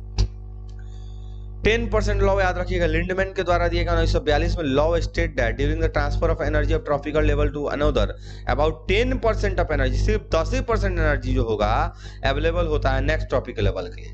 अगर 100 जूल एनर्जी आ रहा है सामने वाले से, फर्स्ट ट्रॉपिक लेवल सब सेकंड पे जाना है, तो आप इसका 10% निकाल सकते हैं। 10% निकालिएगा 10 होगा, सिर्फ 10 जूल ही पास होगा, यानी कि 90 जूल एनर्जी जो होगा वो एनवायरमेंट में लॉस हो जाएगा। इसको रट लेना है, सन से नहीं, टॉपिक लेवल में बात किया गया। सन से जो आता है वो अलग होता है, ठीक है। फिर लिखा remaining 90% lost in the respiration and transfer, अलग थर्मोडायनेमिक्स के हिसाब से लॉस हो जाता है। ग्लोबल वार्मिंग नेचुरली, जो नेचुरली नहीं बोलेंगे, हमारे इंसानों के द्वारा भी ग्लोबली टेम्परेचर को बढ़ाया जा रहा है। कैसे? बहुत सारे हम लोग गैस को यूज कर रहे हैं, जैसे कार्बन डाइऑक्साइड हो गया, CFC हो गया, या बहुत सारे प्रकार का गैस जो होता है उसके द्वारा ग्लोबल वार्मिंग हो रहा है, ठीक है। ग्रीन हाउस गैसेस जिसको बोलते हैं, मीथेन वगैरह। Bio accumulation A number of harmful and toxic chemical like pesticide, weedicide जो खेतों में छीटे जाता है, रोडेंटिसाइड, रोडेंट्स का मतलब चूहा वगैरह को मारने वाला, इंडस्ट्रियल इन्फ्लुएंस केमिकल वगैरह जो भी होते हैं ये फूड चेन पे आते हैं, इसी को बायो एक्यूमुलेशन बोलते हैं, जो कि टॉप कार्निवोर्स में सबसे ज्यादा पाया जाता है, क्योंकि सबसे ऊपर हम लोग हैं। Biomagnification phenomenon which involve the progressive increase in the concentration of harmful, एक के बाद एक हार्मफुल जो वेस्ट जो इकट्ठा होते होते बढ़ता है, जो कि नॉन बायोडिग्रेडेबल है। बायोडिग्रेडेबल होता तो कोई चिंता ही नहीं होता है कि नहीं, नॉन बायोडिग्रेडेबल सड़ गल के खत्म नहीं हो सकता है। बॉडी ऑफ लिविंग ऑर्गेनिज्म इस level to another in the food chain is biomagnification, एक एक लेवल से एक एक लेवल में आगे बढ़ता जा रहा है। ओजोन डिप्रेशन सबको पता है, ओजोन लेयर का पतला होना, ठीक है, थीन होना, उसी को बोलते हैं। क्यों होता है? अल्ट्रावायलेट रे की वजह से, अल्ट्रावायलेट सॉरी, ये जो बॉडी जो अर्थ के बॉडी पे जो बहुत सारा जो CFC वगैरह का गैस का जो प्रोडक्शन हो रहा है डे बाई डे, जो रेफ्रिजरेटर से कार्बन डाइऑक्साइड का प्रोडक्शन हो रहा है, CFC का हो रहा है, ये सब की वजह से ओजोन में डिप्लेशन आ गया है, ठीक है। वेस्ट के बारे में लिखा है useless left over and discarded material called waste, जो भी गंदगी वगैरह जो डिस्कार्ड कर दिया तो उसी को वेस्ट, घर से हम लोग फेंक देते हैं निकाल के, वो सब वेस्ट है।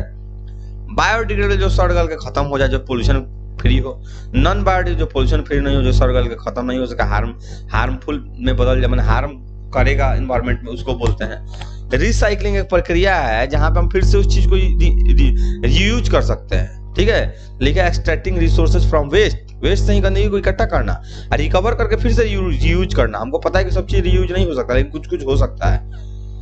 इनकाइनेटर का मतलब होता है, incineration is performed in a furnace, furnace मतलब होता है जहां बहुत ज्यादा मात्रा में हीट दिया था, कम से कम 1000 डिग्री सेल्सियस टेम्परेचर पे हीट दिया जाता है, ठीक है। लिखा है incineration is the process of burning solid waste at a very high temperature, solid waste को आग में बदल दिया जाता है ताकि गंदगी रेसिड्यू बचे नहीं, ठीक है। तो ये आपका बायो का पूरा पोर्शन कवर होता है, इसका वीडियो अपलोड कर दिया गया है, आप जाके पूरा वीडियो को ये देख लीजिए। इसके बाद केमिस्ट्री का ये वीडियो अपलोड कर दिया जाएगा, उसको भी देख ले। कल के आपके एग्जाम के लिए best of luck, thank you.